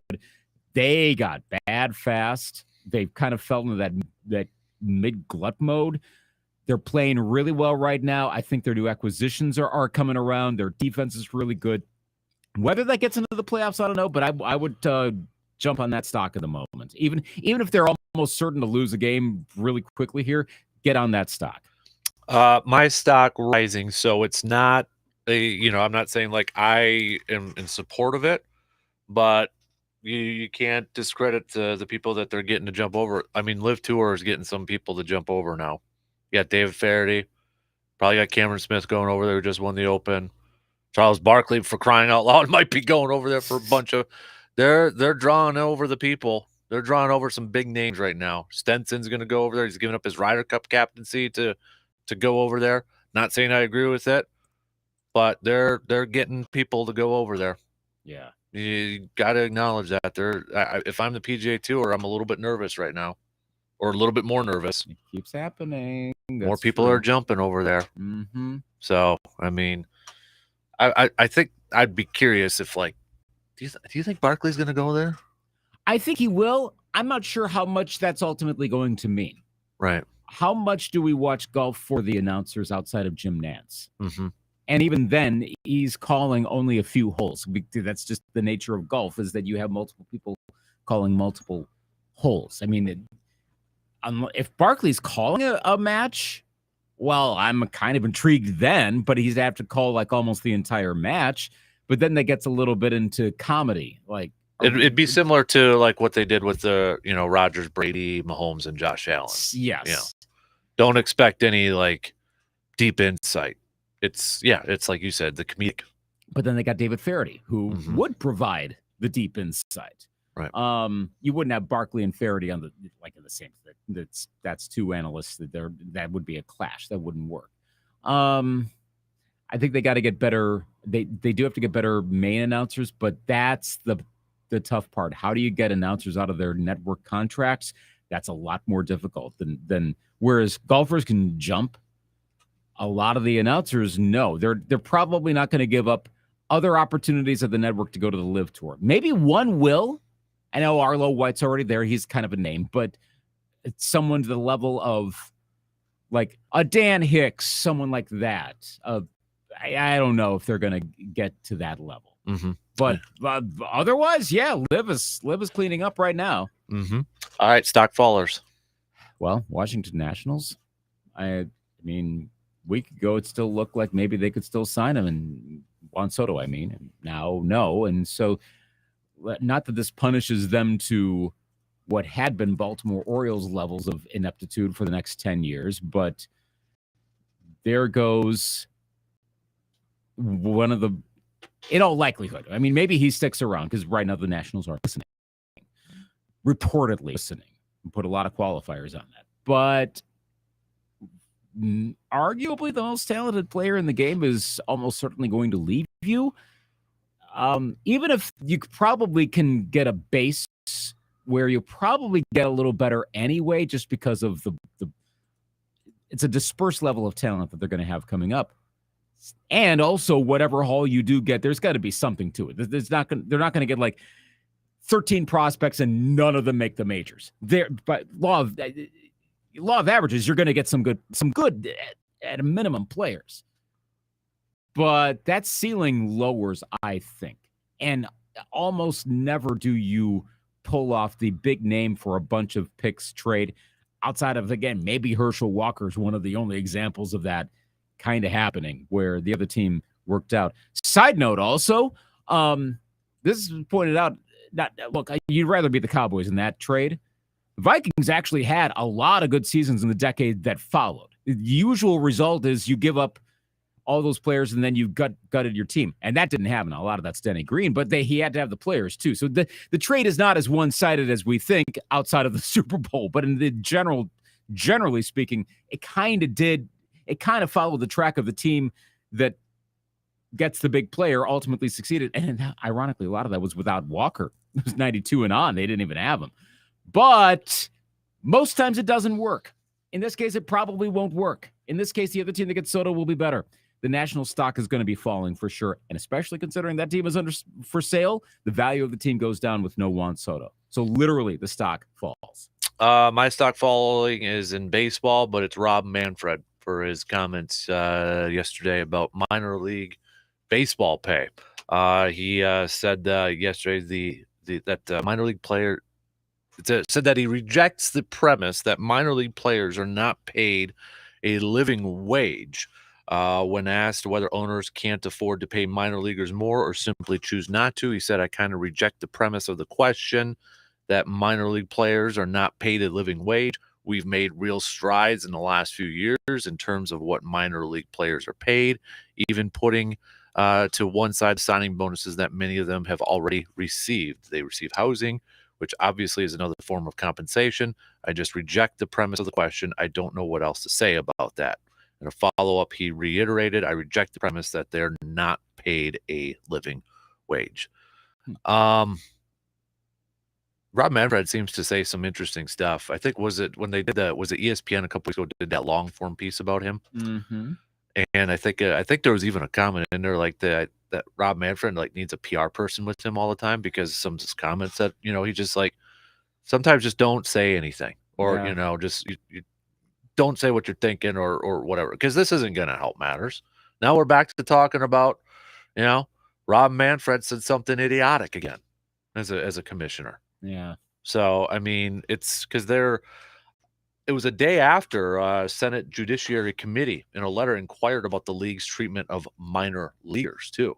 So timing wise, with everything. But yeah, so Rob Manfred, your stock's back down again. He also said he's not a fan of teams wearing different uniforms the All-Star game, which is what baseball's done forever until last year. Mm-hmm. Like, really? That was okay. I know nowadays the whites and the grays look like you almost can't tell the difference from a distance. It's not like the 70s and 80s when it was like the color scape. That looked kind of cool.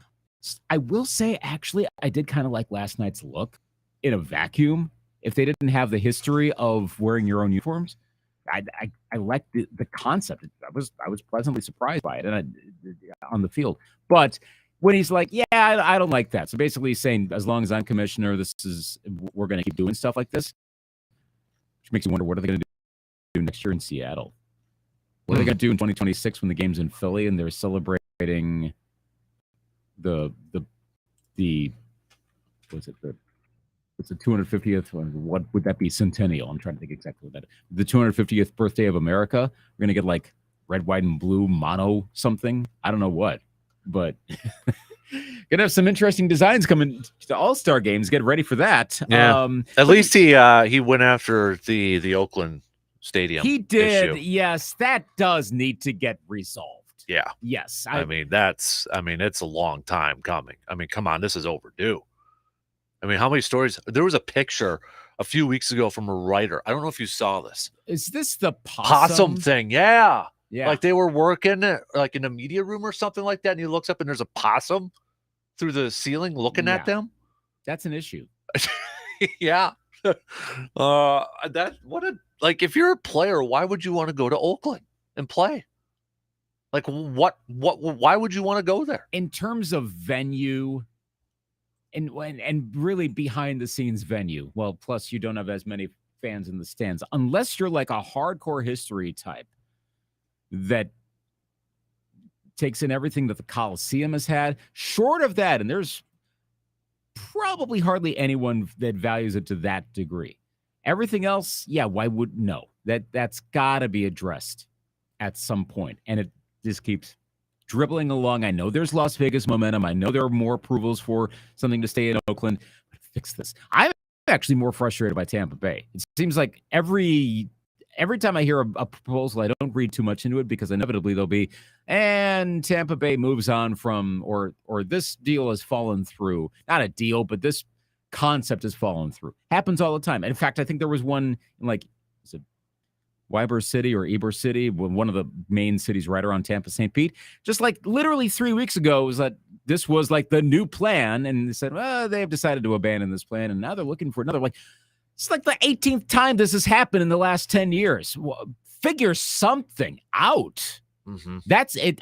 I would argue it's more frustrating for Tampa Bay in terms of nothing seems to be going anywhere, whereas at least I see a path for the A's. I mean, it's just that's more urgent. I mean, even in the movie Moneyball, they make comments about it and slight comments about it. Yeah. You know, dissing it and that. So, I mean, if you think about it, the Coliseum, I still call it the Oakland Alameda County Coliseum, whatever name it's going to, that's what it's always going to be. That is in the same boat as Riverfront Stadium, Three River Stadium, Veterans Stadium, Busch Stadium, Atlanta Fulton County Stadium, the Astrodome, Shea Stadium. Think of the designs of all. They're all the same, with slight exception of like the Vet. They were all the round, the quote unquote cookie cutter multi-purpose stadiums. They're all essentially the same, some subtle differences. The Oakland Alameda County Coliseum is the same. And when did all those other stadiums disappear? Anywhere between like 2000 and the latest were the Mets. And everyone else, they were gone. Well, Atlanta Fulton County Stadium, that was 97 when they moved to Turner Field. We're talking almost a generation of stadiums has passed since its brethren went away. And the Coliseum outside of the Astrodome was first. At least the first outdoor of all of those. I think, well, yeah, because it opened in 66 for the Raiders, I think. Yeah, it did. Same year as Fulton County Stadium. Yeah. And it's still hanging on 2 decades after the other ones, for the most part, disappeared. Why is Billy Bean still there? You know, like, I mean, I just don't get it. I think it's a combination of... He wants, like, is it an ego thing to prove that they can win it? Well, the thing is, he's done a really good job out there. The A's floor has always been like 70-some wins. They haven't bottomed out until this year. I think it feels weird with the A's because, A, they've only made one LCS throughout the entire Billy Bean terror. Yeah. Wow, yeah. Era, or tenure is what I was trying to say. And how many times do they start a season slow and get hot? Like that, you could almost mark a calendar by, well, wait, give the A's until like July, and then they're going to get hot. And they would. So I mean, the Astros, then there's that story, like their all-star Paul Blackburn was going to ride airplane. What would they say? Like, what do you call it? Not first class, but coach. Yeah, is it coach? But then the Astros, like, no, you can ride on our plane to the all-star game. It's like, wow. So you got people, you know, kind of going after the O's ownership group or John Fisher and that, but you know, I mean, I guess in a weird way, it's kind of charming is almost too nice of a word, but it all the stories we hear of what pro sports used to be like and all the differences between teams and whatnot. And it seems as though probably because standards are easier to enforce, that just about everything is like every team is kind of on a level for the most part in the pro leagues now. Everything is of high quality. Everything pretty much runs the same. There are subtle differences based on the ownership and culture of like any given business. But by and large, because that's what they really are, the other team is a business, but by and large, they're all the same. But it's kind of nice seeing one team that's just like total oddball misfit in 2022. It can still happen. All right, 2 hours in. We got one more to go. Okay, it's time to unveil the top five people in each sport that, well, you can't tell the history without them. We'll go through our picks. Last call for your picks. Text those babies on in. WAYY Eau Claire. W286CK Eau Claire.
Wednesday. Appreciate you tuning in, however you're tuning in, wherever you're tuning in.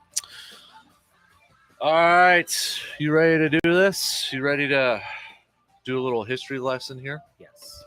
So, again, I kind of came up with this question. Ryan Wood, who covers the Packers for the Green Bay Press Gazette, he had put out there that he took his kiddos to the Louisville Slugger Museum. And they had 7 life-size statues there. Babe Ruth, Williams, Hank, Jackie, Clemente, Jeter, and Griffey. And he said, got me thinking, which 7 players would you choose to represent the history of baseball? So I'm like, you know what? I'm going to use that question. I'm going to alter it a little bit. But which 5 people, so it doesn't have to be just players, but what 5 people would you choose to represent the history of a certain sport? Could be your choosing.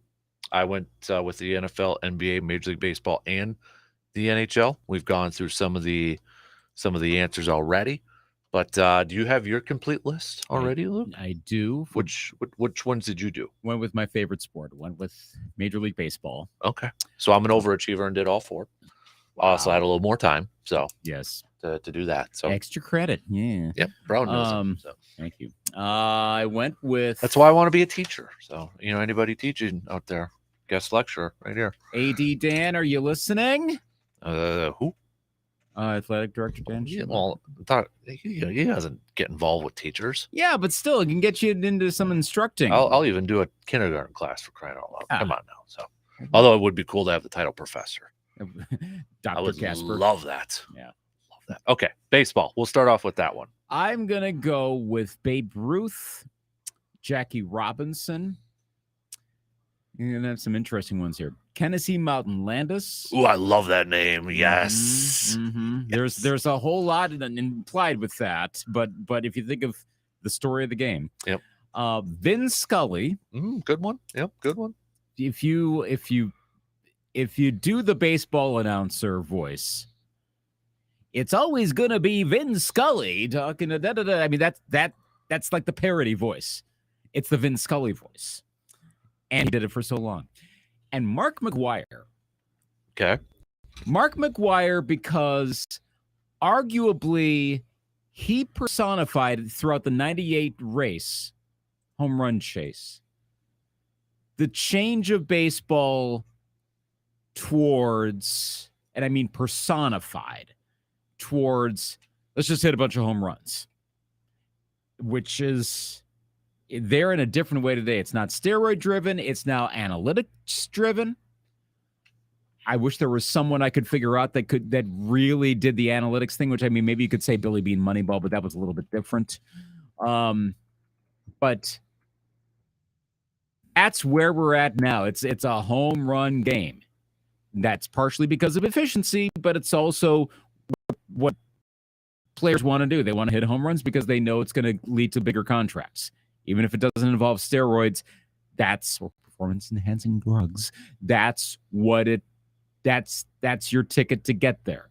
So that's why actually I include Mark McGwire on the story of baseball, because that's a pretty big story.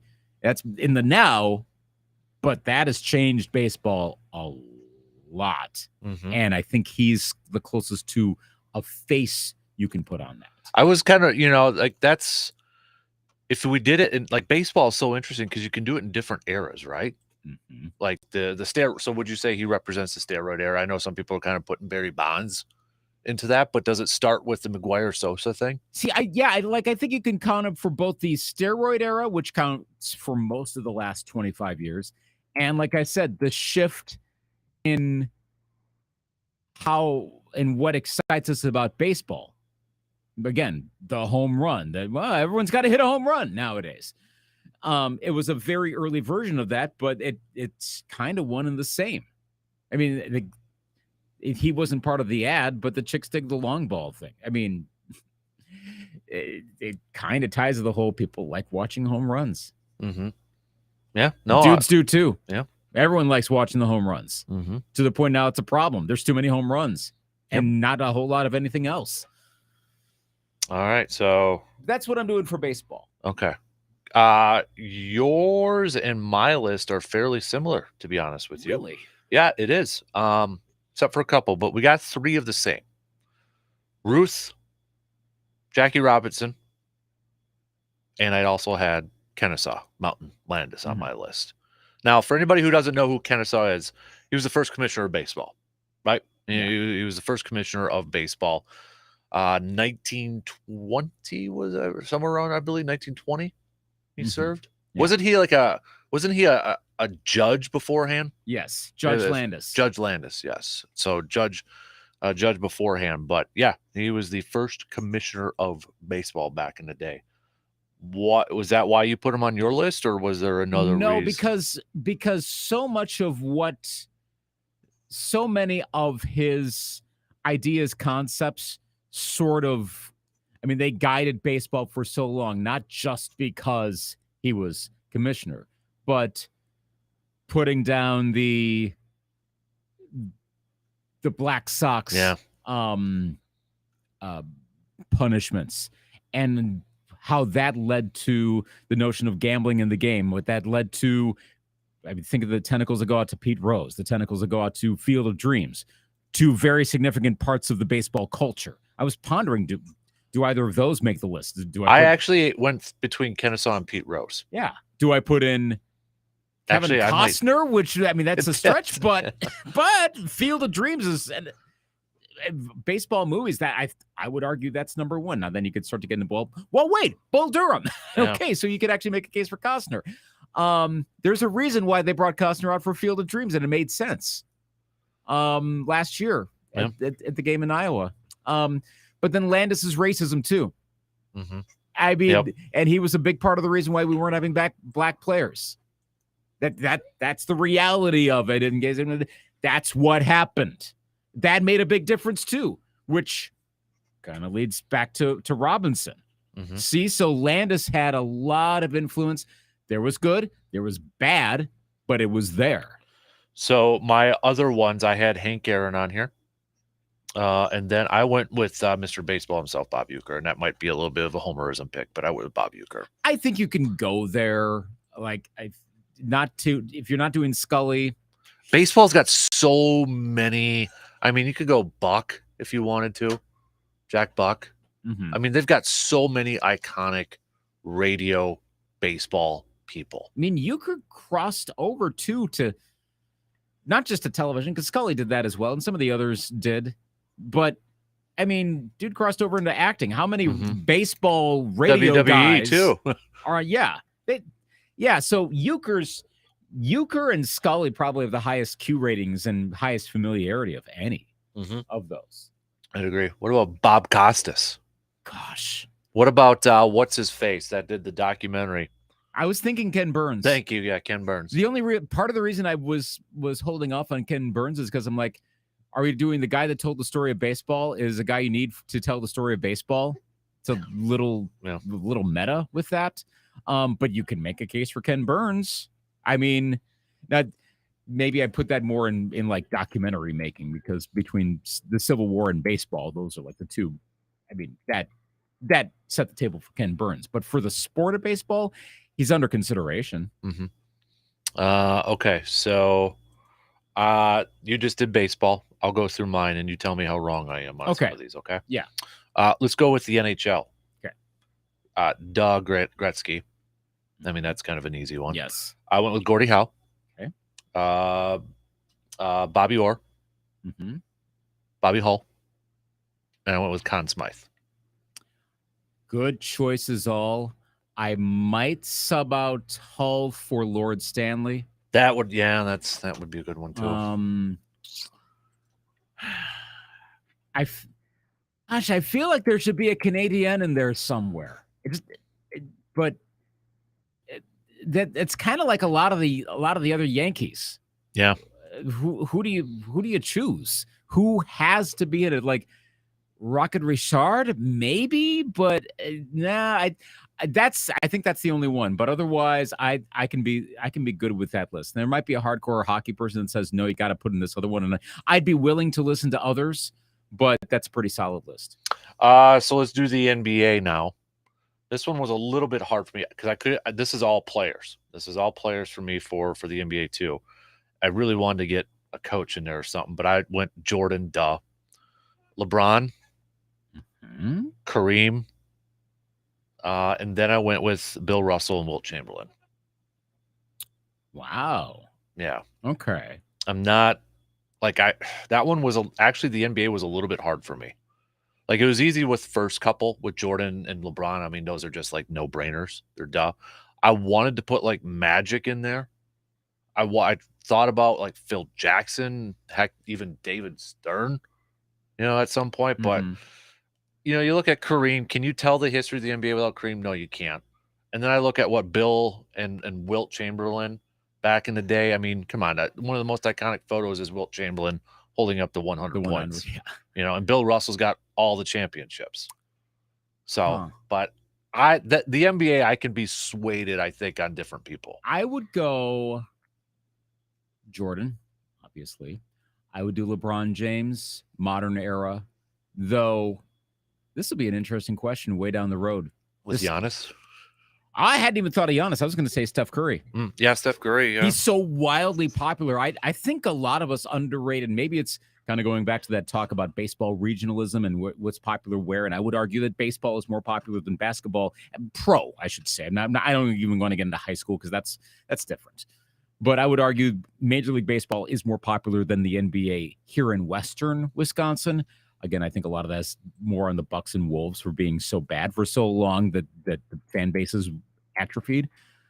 But I would say so we don't really what I was getting at was we don't really realize just how popular Steph Curry is. But LeBron James is still LeBron James, and he's kind of defined between player movement, between everything the guy does gets attention.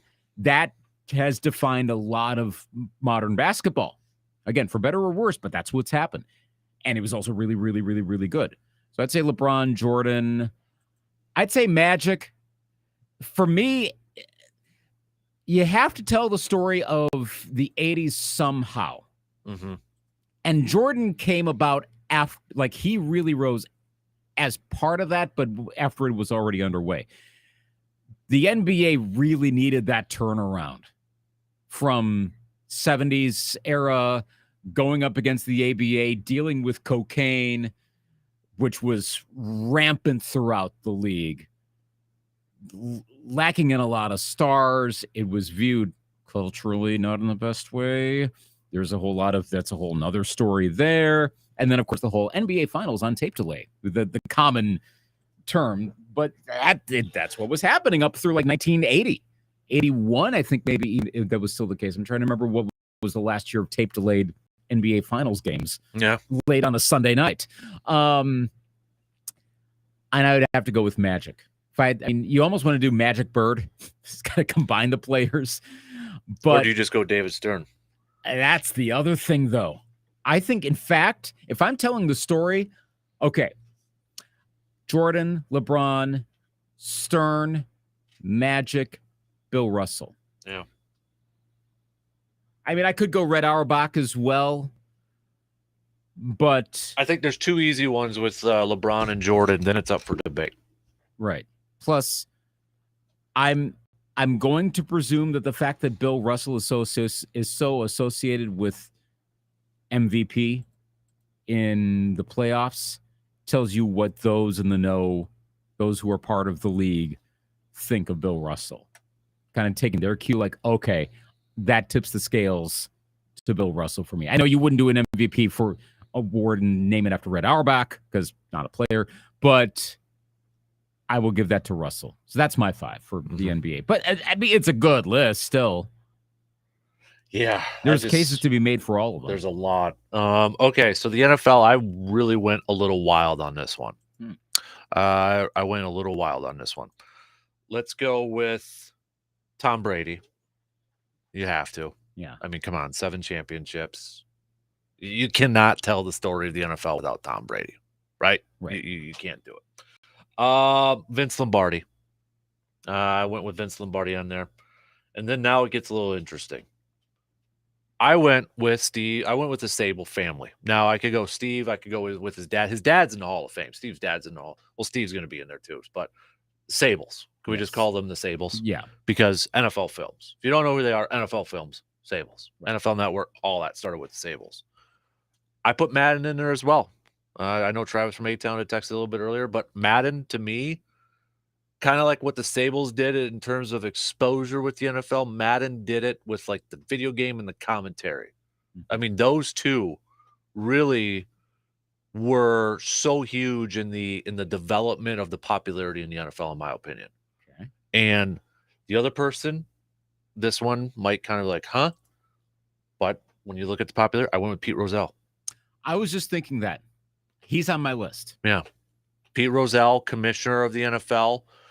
He was a part of when the AFL and NFL merged. Super Bowl, Monday Night Football. I mean, the expansion of teams, what was it, 12 to 28, I think, during his time. I mean, he was probably the most influential commissioner in pro football history. Yeah. So I have him on my list too. I think I would go Hallis, Lombardi, Rozelle, Madden.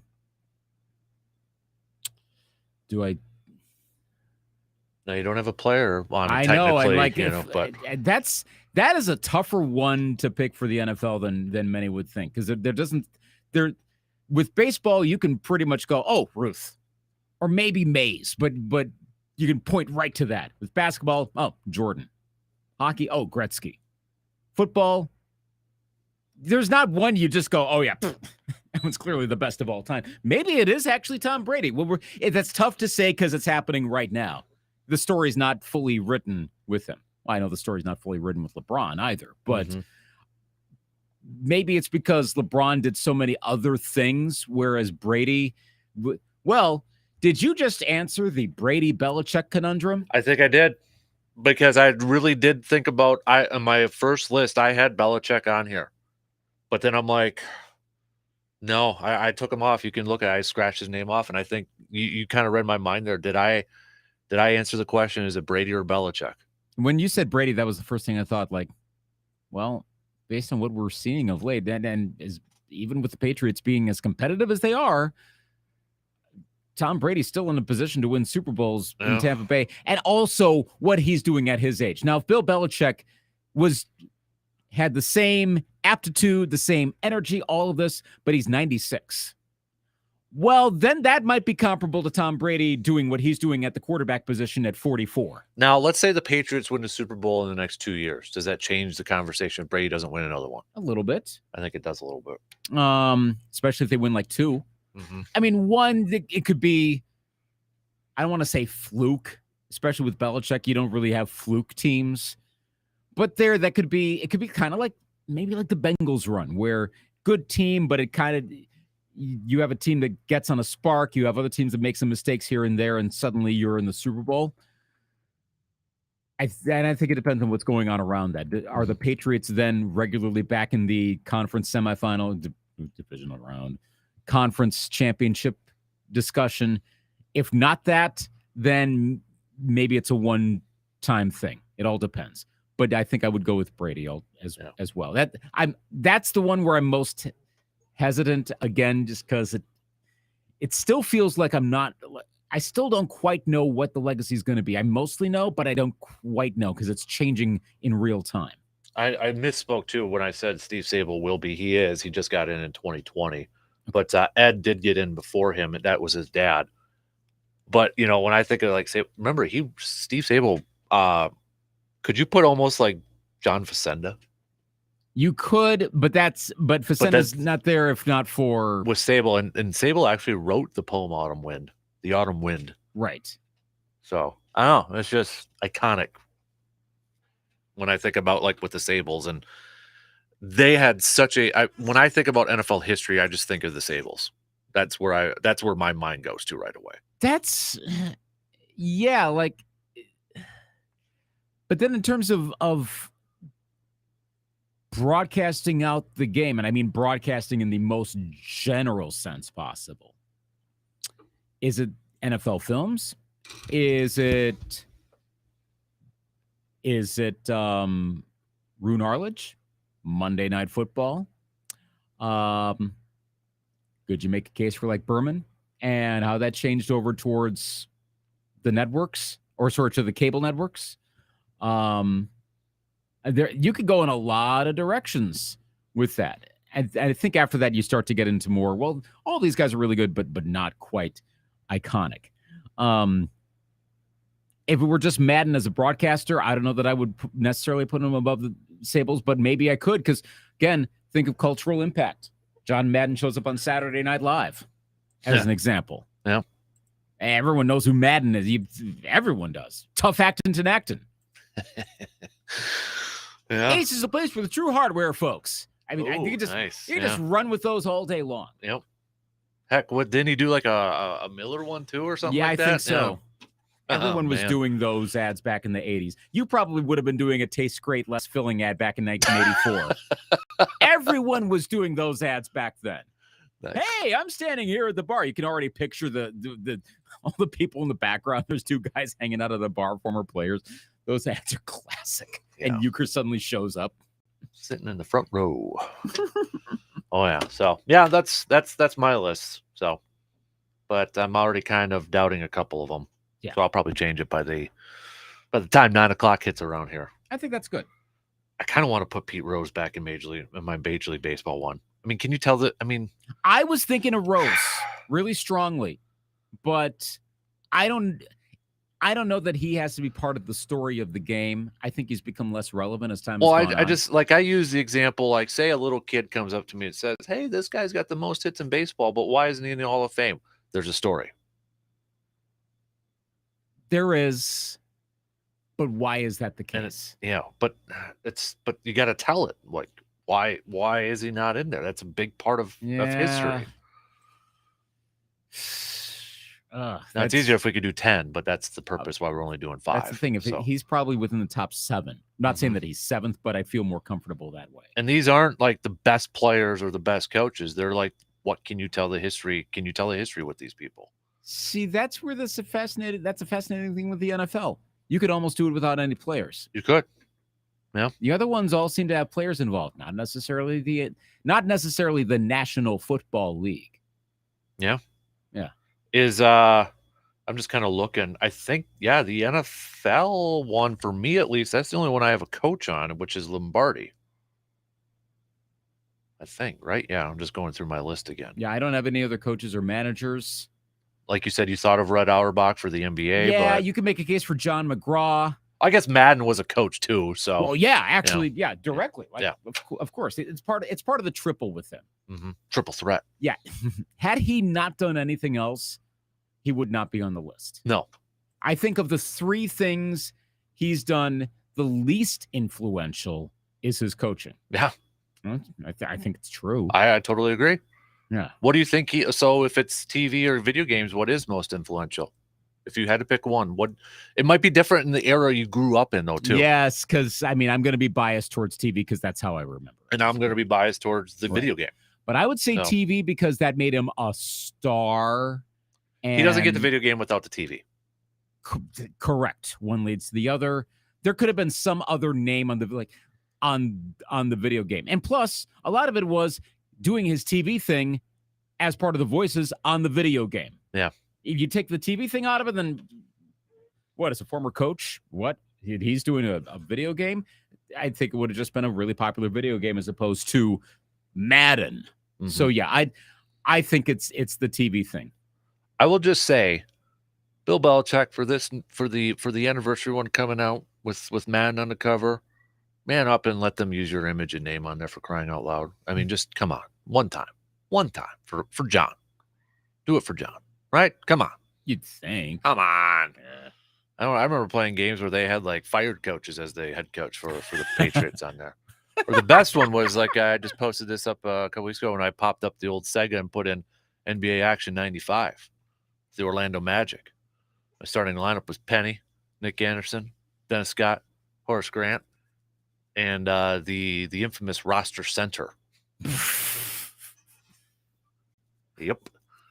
And I hit a full court shot with roster center. Former New England Patriots head coaches include the likes of Lou Saban. Yes, Lou Saban. Phil Bengtson. Oh, the good old Packers defensive coordinator. Went 1-4. Yeah, with the Packers. 1-4 as a midseason replacement for the 1972 New England Patriots. Chuck Fairbanks, actually pretty good. Ron Earhart, no. Ron Meyer, no. Raymond Berry got to a Super Bowl. Yeah. The 1-15 Rod Rust. The 8-24 Dick McPherson. Bill Parcells. Mm-hmm. Pete Carroll. Yeah. And Belichick. So you got some decent ones, and there's also Rod Rust. So, I mean, it depends on which way you want to go with the Pats. I think there were sometimes they even had free agent coaches on there. Just some random people were on there. It was like Rich Kotite? probably even like Dom Capers or something too. So, I mean, but no. All roads lead to championships. Ray Road. Yeah. Hey, speaking of which, Fritz Shurmur got recognized by the Pro Football Hall of Fame. He did. Did you see that? I did not. Yeah. That's great. So I'll bring it up. I know we're kind of like jumping around here and we got to take a quick break, but since we're talking like coaches and assistant coaches, so Fritz Shurmur, let me bring it up here. So he was among the recipients of the Pro Football Hall of Fame's inaugural Awards of Excellence. So he was, let me bring it the full release here, which were Shurmur was the architect of the Packers defense. The initiative, in conjunction with the NFL Alumni Association, was designed to recognize individuals from 4 groups who work to drive team success within the sport: assistant coaches, athletic trainers, equipment managers, and public relations personnel.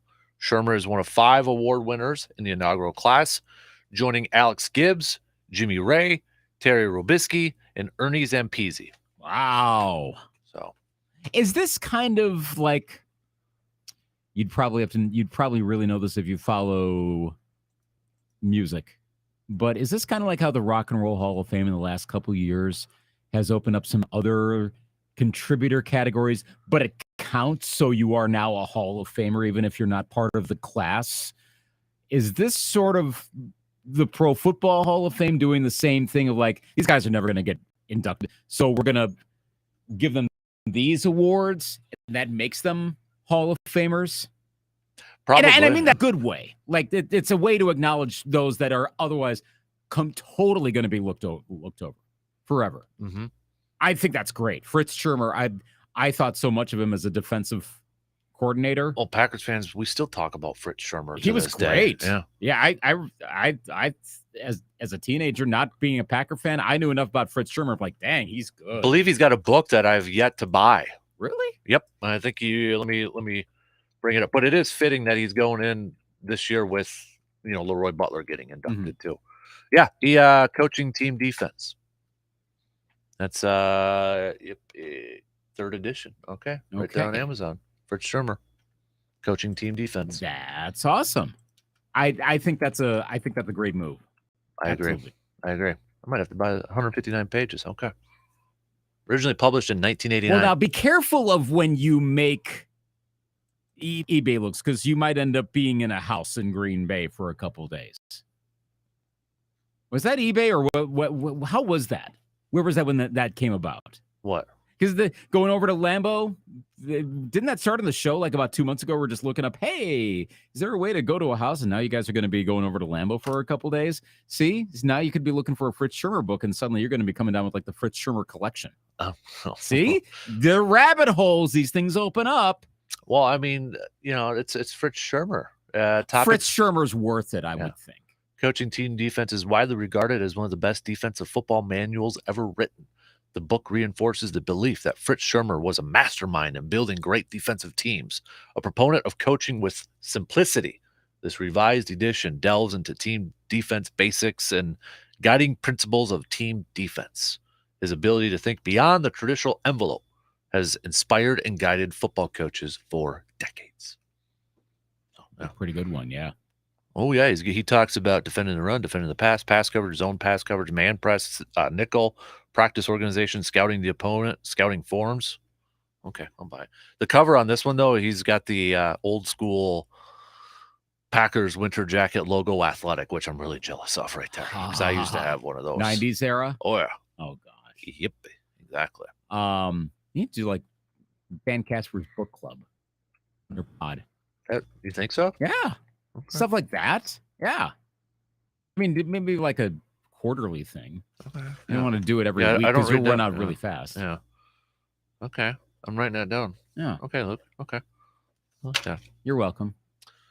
That's like the one bit of energy I've got after 5 hours of sleep last night. Yeah, Fritz was never he was never an NFL head coach. Just kind of looking over. He was he coached at Wyoming in college. But yeah, defense coordinator with the Patriots, the Rams, Phoenix Cardinals, Packers. He was set to join Holmgren in Seattle, but he ended up passing away. Right. Too soon. Mm-hmm. I think it was esophageal and liver cancer. Yeah, that came on real fast. Yep.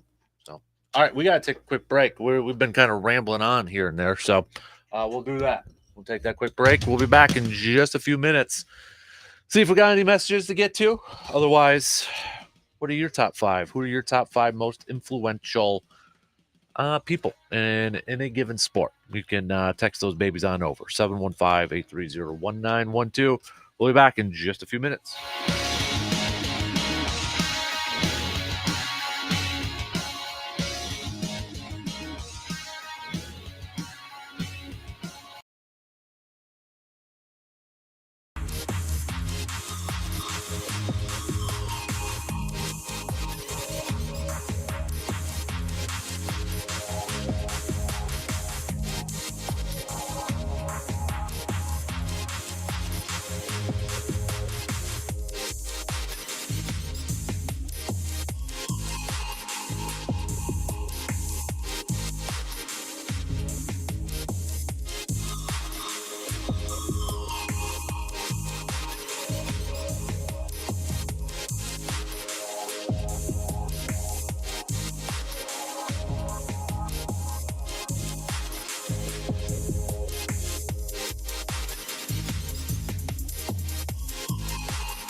Final reminder, I got a couple of events going on tonight. First up, we've got the car show going on at our good friends ASAP Used Auto Parts in Eau Claire, 1330 Menominee Street in Eau Claire. 5 p.m. to 8 p.m. Free refreshments are going to be provided over there, too. You've got a Big Stack Meats food truck that's going to be there. So, again, tonight, 5 to 8 p.m., the classic car show going on at ASAP Used Auto Parts. Then we've got the Eau Claire Cavaliers game tonight at 7 p.m. You'll hear Luke. I think are you doing the national anthem? I'm doing it tonight for the Cavaliers game. Okay. TBD on the Express game. I haven't reached out to them, and I don't know if they already had it covered. But if they need someone, I'm game to do it. All right. So yeah, we got so you might if you go, you'll see Luke tonight, and then Adam and John from the CV pregame are going to be there too. So they'll be there, and then I hear they're going to be giving away some Country Jam tickets. Cool. That's what Murph told me this morning. Just in time for Country Jam last year at the old site. By the way, for those that didn't know, you could be in a music video. Yeah. That Dylan Scott's shooting a video when he's there, and yeah, that's actually. If I were still doing stuff with Wax over there, which I just do other stuff with other radio stations now, I'd probably try to find some way to get in a shot. I don't know how I would do it. What? So you can add it to your IMDb page? I am on IMDb, so yes, I would be adding to my IMDb. Then I would have 2 credits. Yeah. Oh, okay. I am in a movie. I mean, an Eau Claire-based movie, so I'm not getting too ahead of myself. But I do have an IMDb. You can look for me. I'm there. Yeah. I made a cameo in an NFL Films thing. That's true. Getting all teary-eyed and stuff. Teary-eyed, yep. Really just caught me there in a split second. Teary-eyed, listen to Favre. So this is a terrible segue, and Joe, if you're listening, I'm sorry because you called me the king of segues, and this is no segue at all. Did you see the Giants throwbacks announced? I actually was going to bring that up to you if you liked it or not. Bring it up to me. Jersey nerd. Yes, bring it up to me. Do you like it? I do. Okay. For those that are like, so what are you talking about? Bringing back the classic blues. Yeah, which is interesting because it's basically the home version of but more authentically so of the color rush they've been doing for the past few years, which is the road version of their 80s and 90s look. So yeah, because they didn't wear those in the Super Bowl. I get that confused because like when they played the Bills, and because the Bills and Giants uniforms back then looked so similar outside of the helmet, obviously. No, it's they're doing an authentic throwback as opposed to the color rush, which is like a slightly modified version of the road uniforms from 1980 to 99. This is a pretty much authentic recreation of the home ones, and it's really subtle. The average person's probably not going to notice the difference from a distance. But if you really know, if you're a uni geek, you'll know that. Couple interesting touches. For one, the end zone at MetLife Stadium is going to have the same end zone that was used in Super Bowl 21 for the Giants. Okay. I mean, they were the Rose Bowl when they beat the Broncos. So the Phil Simms 22 out of 23 game. So red, and it has like the old NFC helmet logo. That's a nice touch. I also, and I'm going through UniWatch right now. They're breaking everything down. Side note: UniWatch just totally redid their site. It's way more like web browser friendly. And they go through all the details. But I like too that they're choosing 2 games that have meaning for the history of the Giants in those uniforms, because they're going to play the Bears on October 2nd because the Giants beat the Bears during the 1990 run to the Super Bowl. And then they're going to play them versus Washington on December 4th because they beat Washington in the NFC Championship game on the way to the Super Bowl in the 86 season. Which is weird because now Washington, for the first time in forever, is not going to have the same uniforms. They're going to look. A lot of teams bringing back their throwbacks instead of the color rush stuff. I like it. Yeah. I like it. Or if they're doing color rush, it's like a throwback, like color rushy sort of thing. Yes, I very much approve. What do you think of this sudden wave now of all these teams announcing alternate helmets in the last 2 to 3 weeks? Like the Panthers going with black. Didn't the Falcons do one? Or Falcons are doing jersey. But they're doing the red helmets. Okay. The Patriots. Patriots back. Woo! The Saints, that black helmet. The Bengals. apparently going all white now. Yeah, I saw that thing. And that's, by the way, that's the jersey they were wearing on the road, their jersey and pants. So now that would be accompanied by a white helmet. If they did that this year, I presume they'd be wearing a white helmet in the playoffs. And I don't know if the NFL would allow that. They're very strict on that sort of stuff. It's all about the dollar bills. Yes. All about the dollar bills. Though, does it matter as much with the helmet? Because, I mean, it's not like people are going around buying helmets all the time, whereas jerseys, that's the ultimate merch. Right. You're not buying pants. You're not buying helmets. You could buy socks. Well, I mean, some people still buy the big size, full size, sweet helmets. They do. Some do, but I wish I want a normal Packer full size helmet. I can't afford it. So, gosh, I want that. I gotta have that in the man cave. How could you get that? I could go to a store and buy one, but I know. What could you do in your life where you could get Aaron Popke to be like, you know what, Dan Kasper, here you go. This is a Packers helmet, just like the pros wear. I'm pulling it out of the equipment room. Here you go. I have no idea. Aaron Popke is a tough pill to crack. I've got a bit of an in with him. So I know his brother WAU. You're right. Yeah. So all of that stuff. So he knew my dad. And so maybe I could pull some string when you're like about to retire or something. Like, hey, Aaron, give him the helmet. Come on. I'm pretty sure by the time this thing's going, Aaron probably be retired and maybe even gone by the time I retire. So he's a relatively young guy. Hey, I'm retiring next week, Luke. So I'll just give you a heads up. Okay, I'm on it. So there you go. I'll call Aaron. Yep. Okay. I know we got to take another break here, so we'll get to that coming up here in just a couple of minutes. But let's last call for any. We did have one text for the hockey Team USA.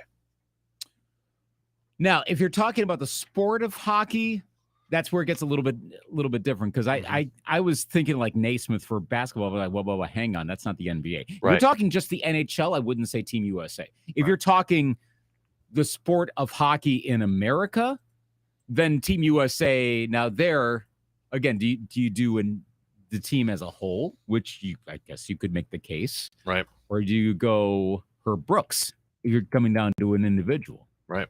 Because you're not going to do any of the individual players. I mean, there are some that are better known than others, like Mike Eruzione, but I think you'd have to choose Brooks if you're choosing an individual. But if you're telling the story of hockey overall in the country, then Team USA definitely. I think you hit it on the head there. If we're just focusing on NHL, which we were there, but like football. If we just said football, well, then you have college. You can incorporate college, right? Mm-hmm. You can incorporate Nick Saban, Bear Bryant. I mean, Red Blake, if you want to go through old school back then.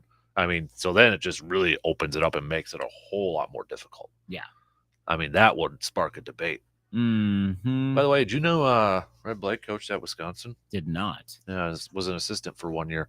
What year was that? 1926. 1926 Wisconsin Badgers. 1926. Okay. Yep. Then, of course, if you don't, his time with Army and that's where Lombardi was a big influence in Vince Lombardi's coaching career. Mm-hmm. Lombardi was a longtime assistant over there. If you read When Pride Still Matters, you will know a lot about Red Blake. You know that, Luke. I did not know that part. No, no. You'll know about Red Blake. I honestly don't know that much about Red Blake. You don't remember that? And when Pride Still Matters talked about? Oh, wait. The Army head coach when Lombardi was there. Hang on. All right, strike that. It's just, you know me. I'm suck with names, great with faces, and that even applies to things I read about in books about people from the 20s and the 30s and the 40s and the 50s, and this would have been the 50s and such, or 40s. Or what year was Lombardi at Army? That was the mid 30s. Was that? No, it would have been 40s, 50s. Because remember, he was with the Giants right after that for a little bit. Yeah, it's coming back to me now. Okay, I remember it now. The whole Army story. Yep. I got it. Because he was like influential. Red Blake was one of the first ones to watch film, sort of thing, and you kind of learned that. When Pride Still Mattered. Oh my gosh, I can't believe I forgot that. But I just had to jog my memory on that a bit. But yes, I do remember. So yes, anyone who reads the book, you'll remember. You'll know that part. Mm-hmm. Yeah, 49 to 53, Lombardi was there. Okay. Yes. Yes. And that was during that time where he was trying to find a head coaching job. Right. All right. Let's take our final break here. So, by the way, you see Dave Moranis' new book coming out soon? No, what is it? It's about Jim Thorpe. Oh. Yeah. Wow. Well, So that'll be a good book, too. I was going to say, so you'll know it's a good one. You'll know it's Moranis is behind it. Yep, exactly. All right, quick break. We'll be back in just a couple minutes. You're listening to The Dan Kasper Show. I know it's summer, and the last thing you're probably thinking about right now is the fall and winter months. But if you're a hunter, those months are always on your mind. Right now, you're scouting and game planning for the next hunting season. Deer, duck, turkey, bear. You're checking those trail cameras and getting those food plots ready. But while you focus on that part of your preparation for the next hunting season, don't forget about your gear, specifically that hunting rifle or shotgun. If you're looking for a new hunting rifle or shotgun, look no further than Tilden Gun. There's no debating it. Tilden Gun has the best selection in the Chippewa Valley, all at the best price. Whether you're looking for new or used, ammo or accessories, Tilden Gun has a selection to fit your needs for the upcoming hunting season. Stop in and visit with Sean, and he'll help you find just what you're looking for. And you can also visit tildengun.com to see what they all have to offer. Summer is going to fly on by, people. And before you know it, it's hunting season. Make sure you're ready for the upcoming hunting season with the help from Tilden Gun. Taking the family out to eat can be tough because everybody wants something different. Hy-Vee has a solution, though. From scratch-made pizzas and fresh Asian foods to great handmade burgers, sandwiches, salads, and the incredible breakfast menu served every day. The most exciting food service location in the Chippewa Valley has what you are looking for. Are you looking for a carryout? The buckets of chicken tenders or fried chicken are a great option as well. Make your meals easy with the help from Hy-Vee, and I'll see you there. VFW Post 305 on Star Avenue in Eau Claire, where breakfast is served 7 days a week, 7 to 11 a.m. Make sure to come on Wednesdays for great specials on burgers and wings. And if you're looking for a Friday fish fry, look no further. Try the VFW Post 305 on Star Avenue. After the Friday fish fry, stay for karaoke from 9 to 1 a.m. Sundays from 2:30 to 6:30 p.m., the DJ plays your favorite oldies hits. VFW Post 305 on Star Avenue in Eau Claire, where no one does more for veterans and their community. Service Master of Chippewa Valley is your local expert when it comes to fire and water damage, carpet, air duct cleaning, mold remediation, and trauma. They're when you need them 24 hours a day, 365 days a year. Trust comes in the yellow truck. Learn more at ServiceMasterChippewaValley.com.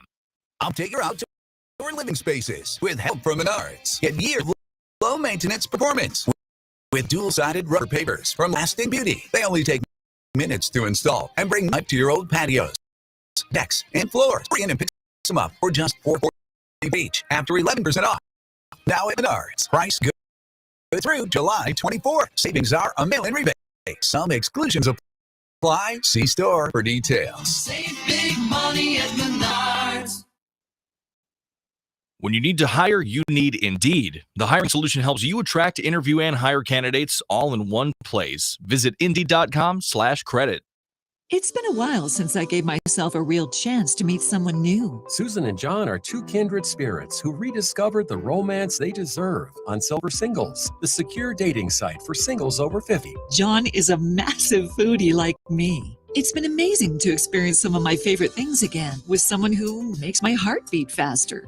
I'm so glad I got back out there. Sign up today at silversingles.com.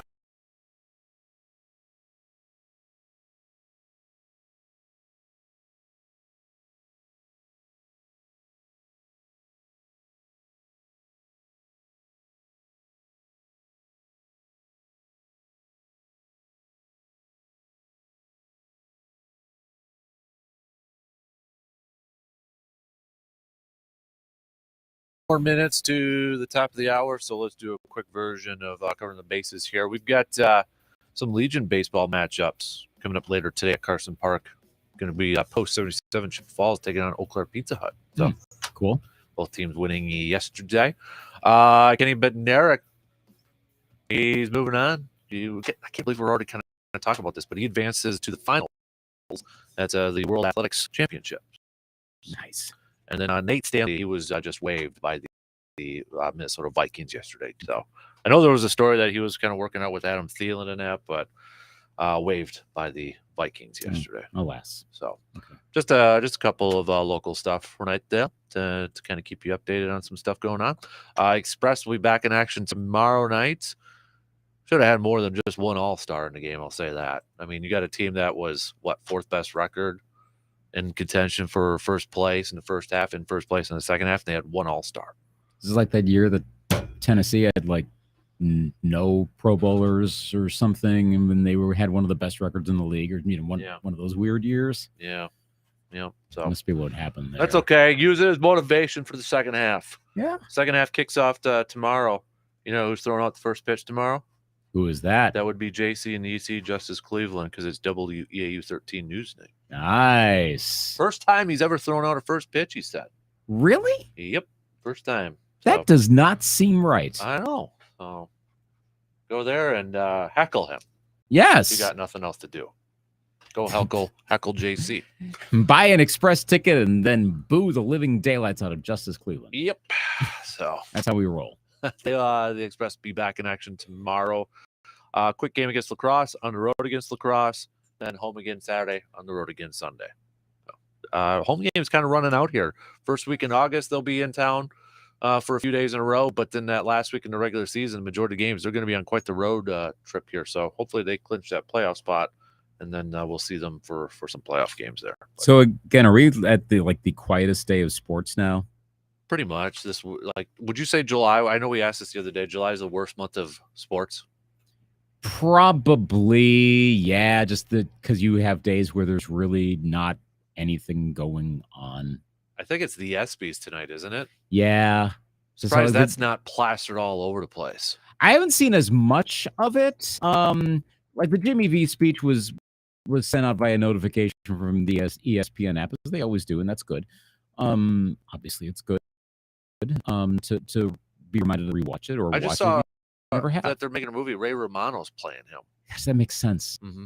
I didn't know they were doing it, but I just saw that. Yeah, that's a logical move. So I'm on ESPN.com. They don't really have anything about the ESPYs tonight on here. And right here in the bottom right, but that's for donating to the V Foundation. Yeah, I'm loading it right now, and I'm scrolling down, and there's like nothing. And that's weird. Like ESPN, far be it from them to avoid self-congratulation if necessary. That's one way to put it. Yeah. So I'm sure it'll be updated later this afternoon. You'd think. Who knows? But should they just have the ESPYs be like Stephen A. and Dan Orlovsky and Marcus Spears just arguing about stuff? I don't know that. It would probably get way better shares because that's all it would be. Not to get on this horse, but I don't like Dan Orlovsky, man. I'm starting to kind of lose a little bit. I'm not the biggest fan with Dan Orlovsky. Too hot take-ish? Yeah, a little bit. He's getting there. But I'm hearing has that to do with people. It seems like. But those who know are high on him. I know. It's just you're going to be seeing more of Dan Orlovsky. I know. Mark my word. Well, back of the end zone. Stay out of it, Dan. So. All right, DP and Dan, they're up next. Have yourself a fantastic day. We'll be back at it again tomorrow morning, just past 6. You're listening to the Dan Patrick Show on WAYY Eau Claire, W286CK Eau